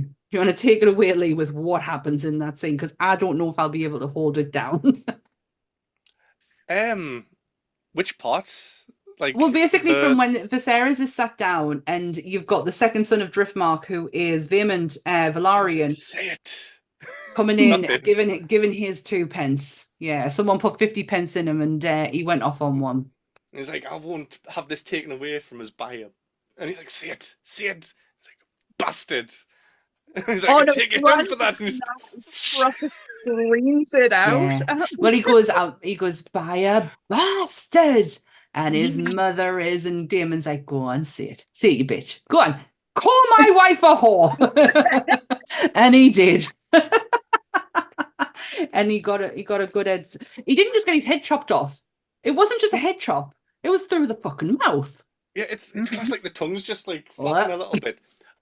Yeah. And like, see, and it's always really irritating because that's a huge thing about Viserys, that you would take the tongues from people who'd said against Rhaenyra, and he never actually does in the show, which is really irritating. No, and he could have this moment, but Daemon took it away from him. Daemon saved him. He just told he doesn't have a head anymore. It's like he can keep his tongue, and he just walks off, and then it's like Daemon's face when he does it though, where he's just kind of like. Aemon's like, this is the moment where Aemon's like, this guy's fucking amazing. That's who I want to be. I want to be him right there. But it's down to poor Rhaenys to clean the mess up, take a brother-in-law away, and then have to tell her husband, who we later find out Corlys had a grave injury when he fucked off and left his wife, by the way. 6 years. I was only 10 years he was missing. Yeah. There's that scene is just it's one of the best. Apart from the end, for me, it was one of my favorite scenes. And then you've got the party at the end where they all have a family, the last family get together, and you've got everyone given a backhanded compliment in their speeches to each other. But Aemond really gives the best speech out of all of them, where he raises a glass to his nephews, who are brave, who are bold, who are strong. And the fact that it's the way he says it, and they all know what he means, and his mother instantly snaps at him, and he's like, what? They're strong. I said it in front of everyone. He's a little bastard. Is there any other scenes before we get into the big one that you want to go over? So the one that I was going to go into, it's going to get really dark here. So I do apologize. I mean, I'm fine with that. I feel like I'm going to end up with like a trend of doing this, of like, welcome to Jess's trauma corner. I'll come and sit next to you. So when I watched it, it's how they filmed Viserys in his end sort of run up of scenes. I spent 2 weeks doing end of life care for my granddad in hospital, so I had to watch for 2 weeks essentially him die. Yeah. It's anyway, put it. It's to sit there and just watch it happen. And there's very particular things how people look when they're going through those last moments. It was dementia as well, so there was no speech, no verbal anymore. Gone. And this was the most accurate version I've ever seen on screen of what truthfully that actually looks like. All the way down to the way he's fighting for breath and things like that, the holding of the face because of the pain. These are all things like mannerisms I saw in those 2 weeks. And afterwards, I'd said to my partner, I was like, you wouldn't be able to do that unless you've physically seen it yourself. And I think Paddy, he didn't go in depth, not like I would go in depth, because but he did mention obviously he'd cared for his mother when she passed. And it clicked for me, it's like he's seen it, so he knew exactly how this should be portrayed. And not one of those serene kind of, he just closes his eyes and drifts off, and someone walks over and lovingly pulls his eyelids down to where they actually stay in place. It's the brutal honesty of like, it isn't pleasant and it isn't serene or anything like that. It's grim, it's dark, it's horrible, and it's not pleasant for anybody to watch, but there's nothing they can do because it's just going to happen. The cinematography in that whole section is just it's incredible. The same with the Emma Birth scene. It's like going to that depth and being that accurate, as harsh as it can be to watch, is exactly how stuff should be done. It's regardless of how uncomfortable it makes you feel watching it, it's actually this happens. It's real. And yes, you are watching a show on fantasy, but there's certain aspects on it that this program gets incredibly real. I have not witnessed firsthand that, but I have seen the progression of it. I didn't get to stay around for the end, but I saw the progression of it. This skin coloration is what will always stick out for me. That's the one thing I can, because I've not been in where you've been. I was there just before, and it was the skin coloration that really stuck out. And it's unfortunately for the person it is, because he's a huge hero of mine, which was my granddad. That's how I picture him. That's why I couldn't see him afterwards, because you can't get rid of that image. No, you can't. I must admit, like, you know, I was raised by my grandfather. That's why I was there at the end, because it was like having a parent cottage during the lockdown as well, which didn't make it fun. But you know, it's just I don't know, they just got it so accurate. Like say they got all that coloration down. I mean, that's weird. Like even how his teeth were presented and things like that's what happened. Did you not get like a bit of comfort out of it that they didn't take take the piss, or they didn't rush it, they didn't falsify the actual effects of what's happened? Did you feel just like, I don't want to use the word comfort, Jess, because that's not where you're at in that place. I say appreciation because I could explain it to anybody what it's like to have to sit there beside someone going through that, but no one would really get it unless you've been and done it yourself. Or I know it sounds really like now and go, so I'm just going to put on the end of House of the Dragon. This might better explain what I'm trying to get across. Yes. It does give you that actually, it's like, right, so someone else has seen it too, and now I have a way to reference it if I'm trying to explain it to people. Often when I know that there's some people I know who unfortunately have got families starting to go through the early stages of things, this is something I try to explain. It's like, it's going to get harder, it's going to get worse, and you can't really give them a visual. I don't think I'd really put House Dragon on the end of them and go and watch that. That's what it's going to look like. Well, you're going through this, maybe this might help you.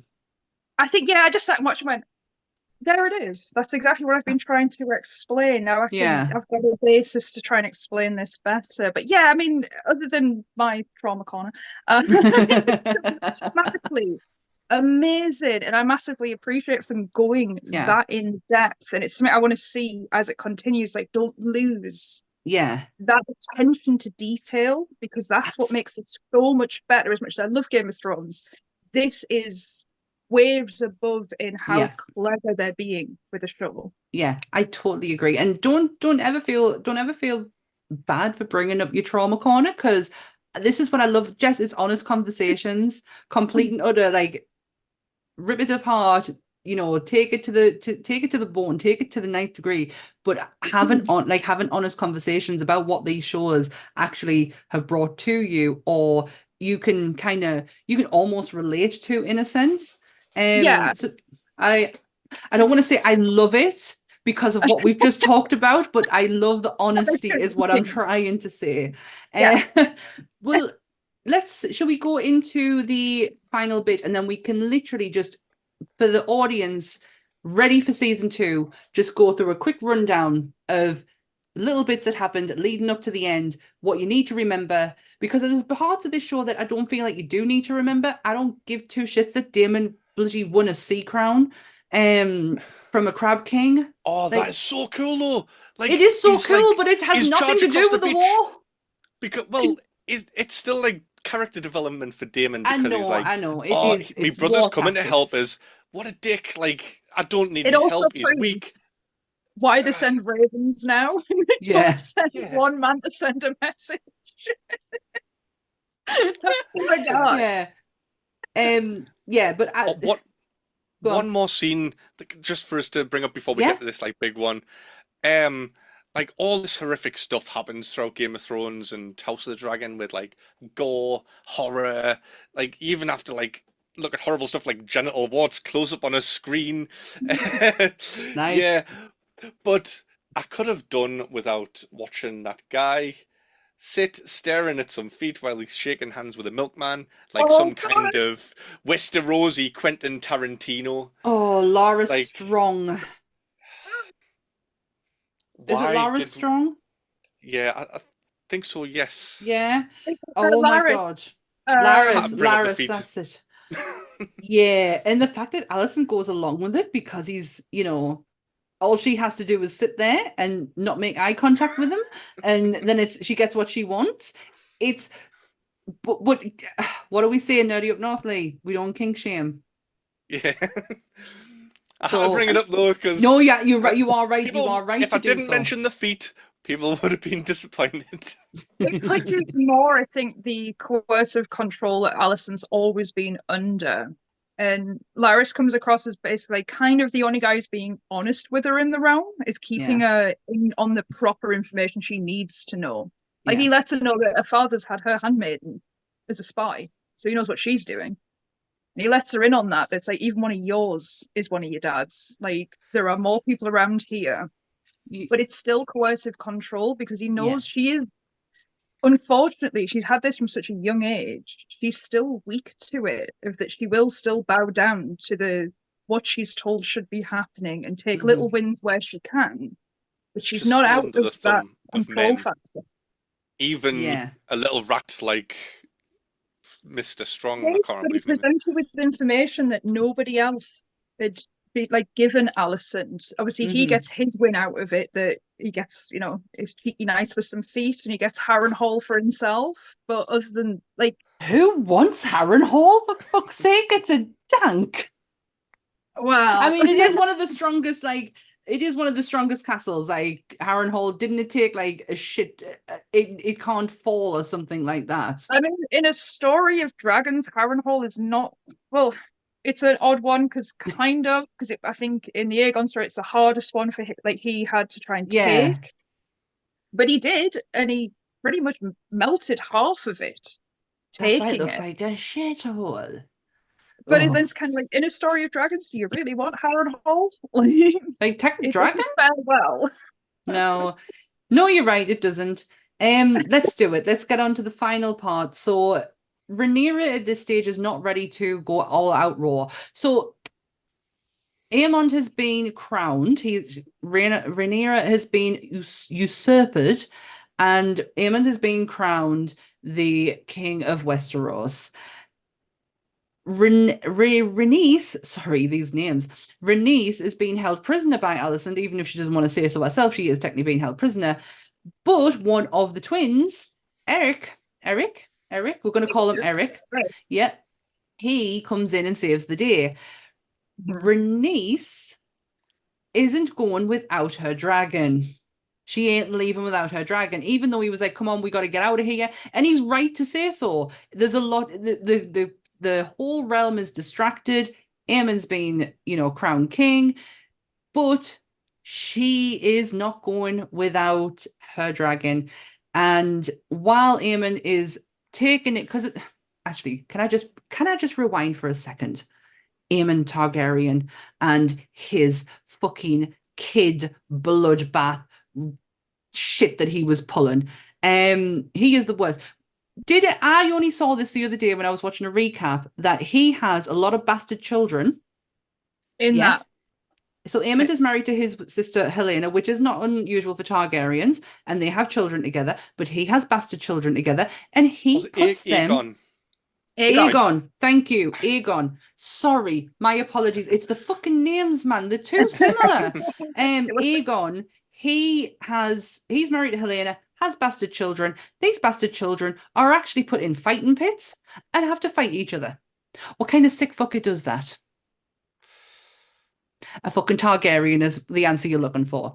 So yeah, he's a sick bastard. He doesn't want the crown, but when the crowd is cheering him in his whole, he's got the crown of the conqueror on, dressed in all black, got his whole sword coming out, and the crowd's going mental. He takes that moment in and goes, "Yes, I am your king." I think that's a final acceptance for him, is that is, I am king now.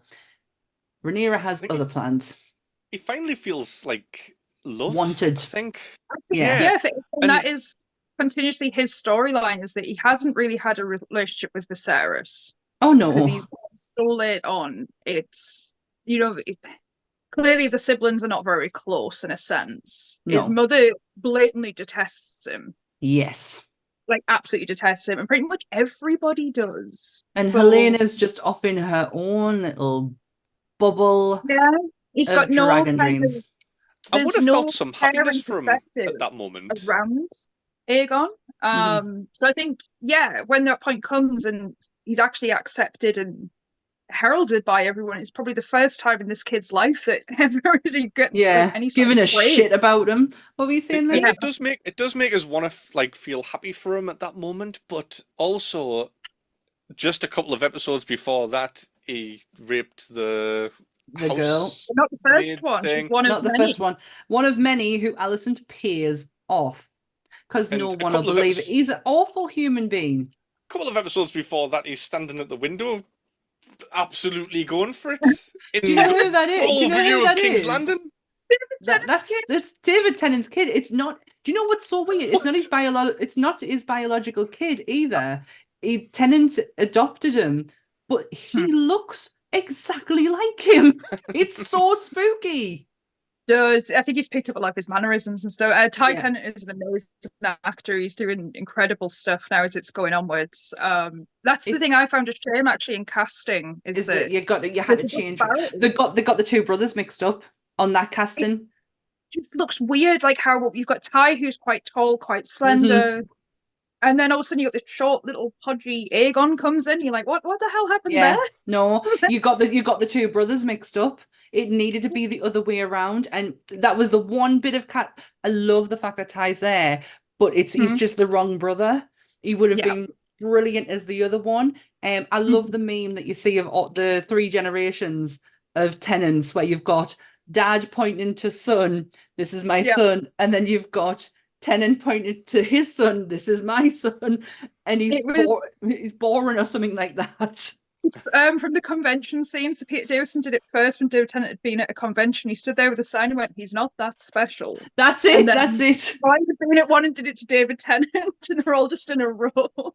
Yes, I thought it was absolutely brilliant. So yeah, you've got Rhaenys, who is out of sight, out of mind at the moment while all this coronation is going on, until she's not. And I screamed the house down when she come busting through that floor. She did. She came busting through that floor, and the shit she could have caused, the chaos, that she could have ended a war before it even started. And I know from the trailers, this is what is going to be a huge thing for Rhaenyra's character in season 2, because she had the opportunity to It all Dracarys, the whole fucking place. But you've got to think of where she is at the time. Corlys is left her, and know he's back through, but only through injury. At this point, she's fucking sick to shit of it all. She just wants to get. This is not her fight. And to be honest, these have never been her fights. The only reason she's been brought into it is because of marriages. She's had enough of the whole thing. So I can kind of understand her point. But given what happens at the end of the season, I can understand where Daemon is coming from when he says, you could have ended that. You could have ended it straight away. And she didn't. She got out in the most brilliant fashion ever. Like, it was proper Indiana Jones moment. Time was running out. That door was closing, and that dragon just whooshed on out there. Love that moment. It's an incredible scene. I massively appreciate it's the first time you see dragon armor. Yes. On the dragon, she's actually wearing proper dragon rider's armor. What it's a like queen. We've never seen that before, even when they were showing. I mean, we've seen Daemon's armor when he's in the Tawnies and stuff like that. But they'd never shown anyone with proper old school. Kind of out. I mean, I'd love to know where she was storing that, where there's like little saddlebag on the dragon. Time to get changed. She could have had it up her ass for all I care, as long as she wore it. She looked amazing. I mean, she looks amazing anyway. Her hairpiece is perfect. Like, her braids. Hide the dragon egg in that height.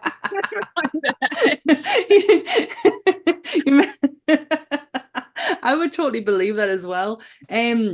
So Rhaenys goes back to Dragonstone, where you get to see for the first time. Obviously, we see Dragonstone in Game of Thrones, the table. It's so cool. It is so beautiful, and you get to see in actual fact how it is meant to be used with the fire. What was Stannis doing? Exactly, Jess.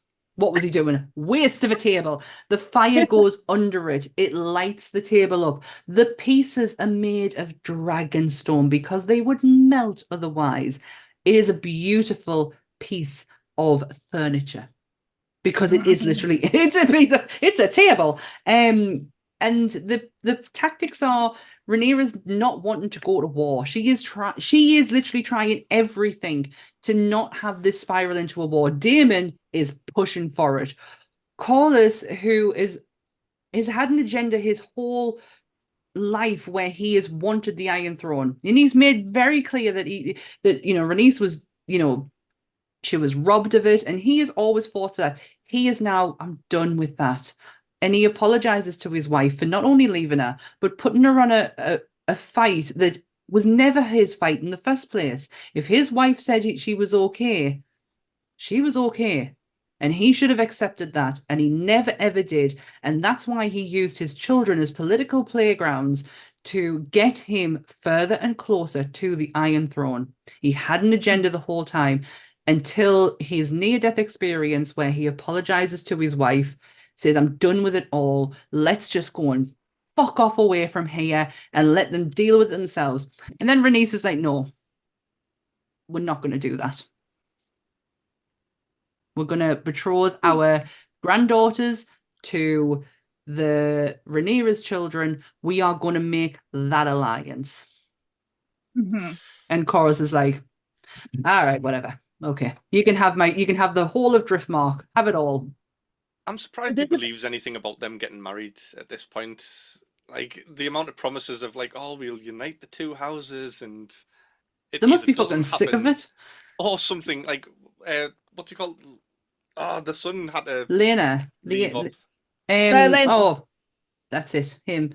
Yeah. Like sealed off he did or whatever. Well, no, they knew that Daemon and Rhaenyra needed to marry. It had to happen. They know politically it makes sense, and there is a genuine love between the two of them. But you need to get rid of the husband, and he's never going to divorce her. He can't. He's going to have to die. So him and his lover technically get murdered, but they go off into Pentos, and they live their lives. Rhaenys and Corlys have had to bite their tongue and think that Rhaenyra had something to do with their son's murder, but still back her claim. There's a gorgeous line actually when they're making the decision with Leonard to like allow him to just go and live, just go live his life, get out of this They feel trouble and all sorry of it. for him. But he apologized to her like that he's sorry for like kind of the way that he is, that he hasn't been able to do things right, and it's brought more upon them. And she's like, no, don't ever be sorry for it. It's like kind of like you're wonderful as you are. Yeah, there's such a genuine. It's not a romantic love, but there is a love there between the two of them. They had an understanding from the beginning. They knew, both of them knew their places. They had a friendship more than anything else. And she loved him for exactly who he was. So releasing him from this, and also he doesn't want the life that his parents have planned out for him. So they release him from it all. And he gets to go and sail off into the distance and be happy. And that's all that she wants for him. But she has to go around with the stain that she could have had a hand in the murder of her husband. I think there possibly is a thing, because if they'd have told them what they were going to do, then it makes them essentially complicit to it. It's like as little people as possible need to know what we've done. Exactly. Because if one person slips up and says something, it all becomes a nightmare. It can't go, like nothing can happen the way it's meant to happen. Exactly. It is cruel letting them live with that idea that it's beautiful. It's cruel and beautiful at the same time as to that whole thing that played out between them all. But with Rhaenys returning, we also get Eric not long far behind him, and he has stolen the Conqueror's crown. And no, it's not the Conqueror's, because Aegon's got Aegon's crown. Black one she's got Viserys's crown, which is Jaehaerys'. Oh, I thought she had. Sorry, I thought it was the other way around. No, it's fine. So he's got the Conqueror's crown. She gets Viserys's. Yeah? Yes. Right. Okay. She gets a crown, and she's crowned the king of the Six Kingdoms. Sounds weird, and the Queen of the Andals and the Rhinar and all that jazz. And this is now where she needs houses to come and join her. She knows that the Tullys will, because of their family connection. And she believes that the Baratheons will. The Baratheons swore to her when and their family. They are family. The Baratheons are family. Rhaenys' grandmother, like Kelly was saying, is in the book. Rhaenys' hair is not silver and white. She has dark coloured hair. So there's Baratheon in them, and this is where Jacaerys and Lucerys decide to step up. We've been betrothed to our cousins, and we want to be part of this. And Rhaenyra, for all she is against it because of the love that she has for her boys, she allows it to happen because they need to be a part of this movement. They need to be. It has to be a family affair, essentially. It's again a lovely duality scene, which I love about this series. Everything's a duality. When moments are happening, it's akin to something that's happened previously. So when I think it's when they're talking about the stepstones. Oh, sorry. I'm really sorry if anyone heard me coughing. Rhaenyra's really young, and when they're all talking about it, she's being the cupbearer at this point. She says, well, send us. Like, you have dragon riders. And it's like, pipe down, back in the background, you. Go and get this your cup. time around when it happens, it's like, yeah, we do. We do have dragon riders, and this is exactly what we should be doing, what I'd asked to do when we were younger. We're Targaryens, we've got to do it as Targaryens, and not as... What people think we are. Yeah. Not the strong people they think we are. The nice duality, seeing her kind of fix what she had tried to do originally and wasn't respected for. Yeah. To then let her... I mean, not that it works out very well, but yeah. in theory. Well, Jacaerys goes off. He goes to the Tullys in the Vale, and that is a whole fucking kettle of fish. What goes on with him there? You don't get to see it in the first series. I know from the book what happens when he goes there. Bit of a ladies' man. Who is it? So which one goes to the storm? Lucerys, Luke, the littlest one. He goes to the Baratheons, because they think because Boris Baratheon is quite what's the word? And he was going to go to the Starks as well, so he was going to Winterfell too, because he was going to go to the men who she knew he would be safe with. Oh, right, because I thought it was the eldest one goes to the Starks, Rhaenys goes to the Tullys, and the younger one goes to the Baratheons. From what no, Jacaerys definitely goes to the Vale because he has a brilliant time there. He gets his end away probably more times than anyone else in Game of Thrones ever has. But Luke goes to Boris Baratheon, and he is greeted, and I'm going to get this name right if it fucking kills us, Aemon Targaryen. And the eye situation comes up again. And so Boris has said no. He actually goes back on his word. And Luke goes like, all right, okay, you've said no. I've done my job. I'm going to leave. Aemon's like, fuck no. We've got some unfinished business to take care of here.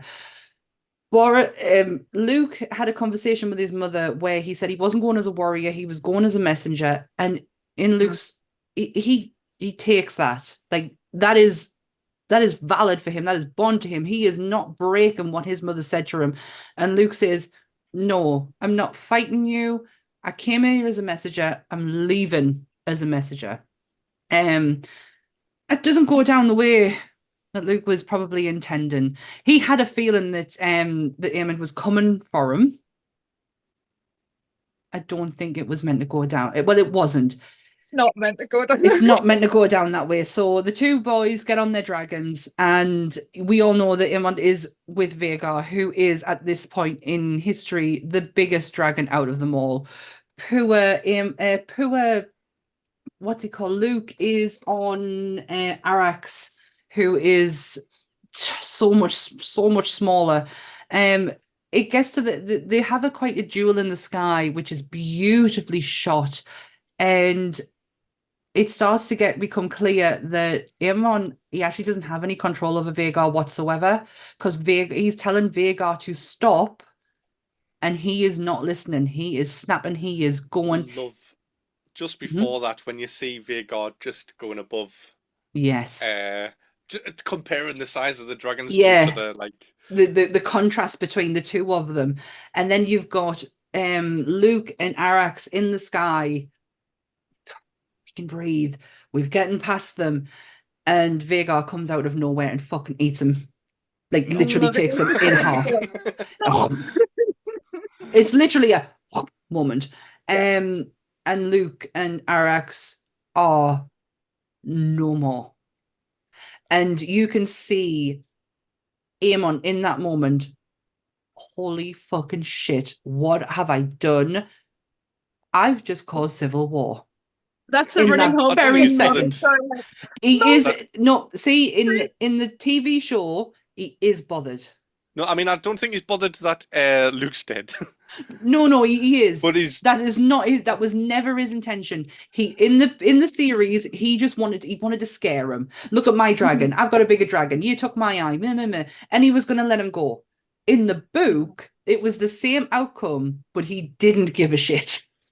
Right. He was just going to scare him. He had no intention of killing him. He has the point is to show he has no control over Vhagar whatsoever, like none whatsoever.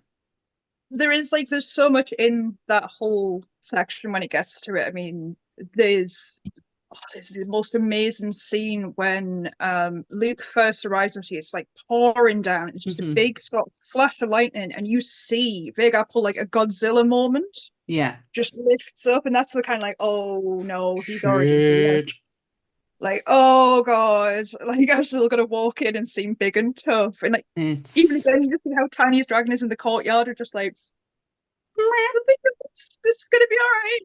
Yeah, no, and when he races out and things to try and get ahead because it is so much smaller. It's the way he talks to Arax before, like Araxes beforehand, and it's like that moment of we can do this, but we can get through this. Oh, they fucking can't. I didn't see it coming. I'm not gonna lie, I didn't. I think with everything with that whole scene of them like flying through the rain and things like that, and it all gets set off because Arrak's obviously snaps back and he's just kind of like, whoa, whoa, whoa, like, no, don't snap at it. Don't snap at it. He snaps out first and he hasn't got control of his, and then Vhagar's kind of like, we're playing. Bitch, it's on. Oh, it's on. And you get the same from Aemon, where they're both freaking out. They both have lost complete control of their own dragons. And the situation's, it's out of their control now. They whatever plays out now, they can't control it. But Vhagar definitely got his earring, like taking his earrings out, and he's like, right, bitch, come on, you're gonna let's go. Let's go. And unfortunately he went. Often in memes and stuff, how Vhagar's described, because often Vhagar's described as being female as well. Yeah. Just being this grumpy old lady. Just wants some peace. I always think of the dragon from Shrek. So when that moment happens, you get the look on Aemon's face of, I've just started civil war. It's about to happen. And then you get the most, it is one of the most beautiful scenes shot, in my opinion, where Daemon walks through the main hall of Storm's End, past that beautiful table, and Rhaenyra is standing at the fireplace, looking into the fire as she is told that Luke is being killed. And you don't, but you don't hear anything. You don't hear a goddamn word, but what you see is a mother lose her balance. She has that wobble, and you can see her head dips down to when she pulls it back up again. She's got fucking fire in her eyes. Yeah. She's got war on her mind. She's got revenge. She's going all fucking mama bear right now. And I'm scared for the person who is now going to feel the wrath of Rhaenyra Targaryen. There is, I think, as well, in that scene, there is a thing when she's stood looking, and as soon as you know that, like, there's no audio, she literally grips to her stomach first. And she kind of like, it's what she goes to steady herself. She has that stumble moment, and then you can it's either going to go one or two ways. She is going to break hysterically, and there's going to be no control in her, or she does what she did, and she does that beautiful turnaround.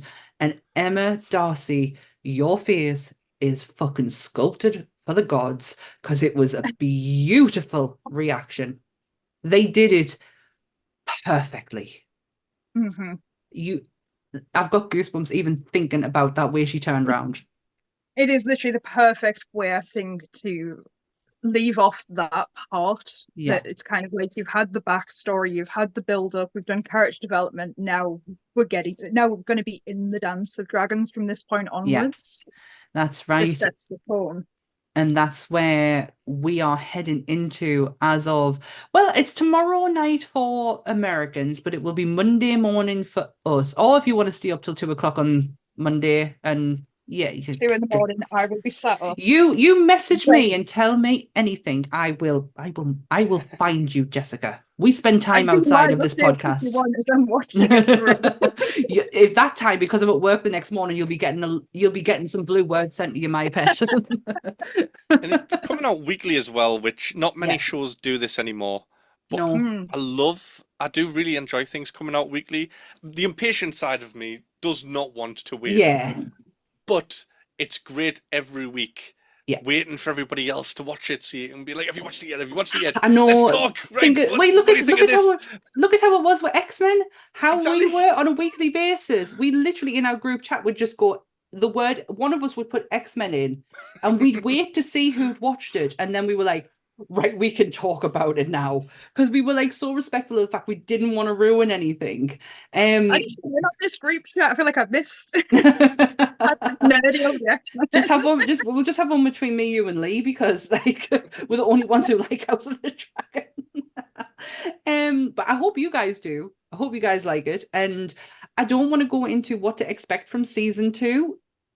I want us to, only because there's so many, there's parts of the book that people know, and I don't want anything to slip out that could potentially ruin it for anyone else. and we're not going to revisit this until it's finished. Da, da, da. Yeah. So it'll be like 10 weeks or so. 10 weeks time. This was just, honestly, this was just a one-off. This was just a reason for me and Lee to sit and talk about House of the Dragon, because we're so excited for the new series to come out. And then we thought, I was like, we've never spoke about House of the Dragon on Nerdy Up North, ever. We mentioned Game of Thrones, we've talked about Targaryens, but we've never done anything to do with House of the Dragon. So I just wanted to do a recap, even possibly more for myself. I think I'm being really selfish here, and like, I want to do this because I want to be able to remember and get excited and get that like hype train of, come on, like weekly episodes, it's gonna be class kind of thing. I think for me, like, if we're going to give any sort of disclaimer to people of like why it should be watched, it's like, don't let the disaster of the ending of Game of Thrones put you off. It's like, this is something completely different in its way. It is slightly interconnected, but you're watching something fresh. Yeah. The production value is higher, and all the best parts of Game of Thrones are still there. And they've cut out all the stuff that was unnecessary. Yeah. I mean, the first season, it was done by the same guy who handled stuff like Battle of the Bastards and things in Game of Thrones. Unfortunately, he's not doing season 2. It's a different showrunner. But it still kept everything you love about it. And got rid of all the things that used to be confusing or bad plot lines. Like, there's none of that. The visuals are better. You're going to get everything you want out of it. I don't like a lot of people I speak to who are like, they won't watch it because of Game of Thrones. Like, it's nothing to do. It's not even the same guys. I'm like, this is so much better. It's based on, for everyone watching on YouTube, it's based on this book, which is Fire and Blood by George R.R. Martin. The Dance of in the Dance of Dragons, there is part of this story in the Game of Thrones books, but this is the book where you are going to get the full story of this era of the Targaryens. If you want to ruin it for yourselves. If you don't, you can watch season 2 starting the 16th of June and come and join us in 10 weeks time, where we get together and hash the fucker out, because I feel like there's going to be a lot of therapy needed. Do you think in 10 weeks' time you're still going to be... I'm assuming both of you are Team Black. Yes. I am anyway. Is there anything that can sway you? I think the show's being designed in a sense to make you want... Like, the first season was definitely designed to make you want to be Team Black. I'm curious to see if season 2 will sway the opinion and get people more on the side of side green. And keep playing between the series of... I hope by the end, you don't know where you lie in the middle of it all, that it's in-depth enough that there isn't really a choice to pick. But I'm curious to see how it goes, whether it stays very black, like Team Black centric, or they are going to give season 2 over to the Greens a little bit more. Yeah. It's going to be interesting to see. What about you? Where do your allegiance lie at the moment? I am Team Black, but I fucking love Aemond Targaryen.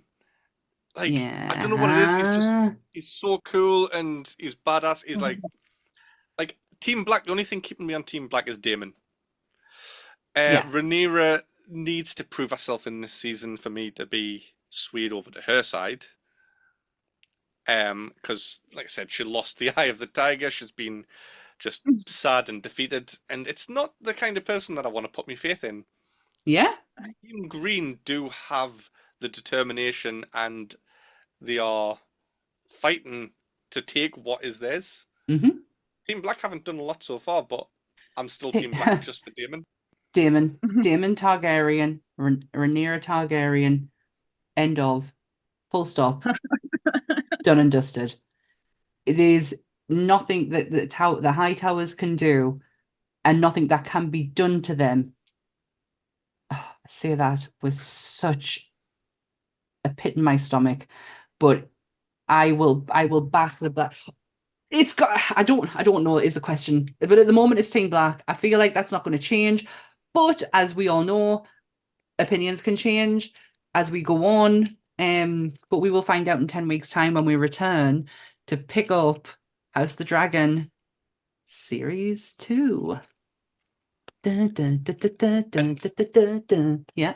In the meantime, everyone watching should comment to say which house are you in, black or green, and we'll see what the contrast is. Absolutely. Once episode 2 comes out. If anyone's interested, I actually have the Discord daddy right here. Why don't we put a section in the Discord for House of the Dragon just while the series is playing out? If anyone wants to get in on a conversation, obviously not trying to spoil and not wanting to spoil it, just as a watch along kinda. If you maybe I'm just thinking out loud here.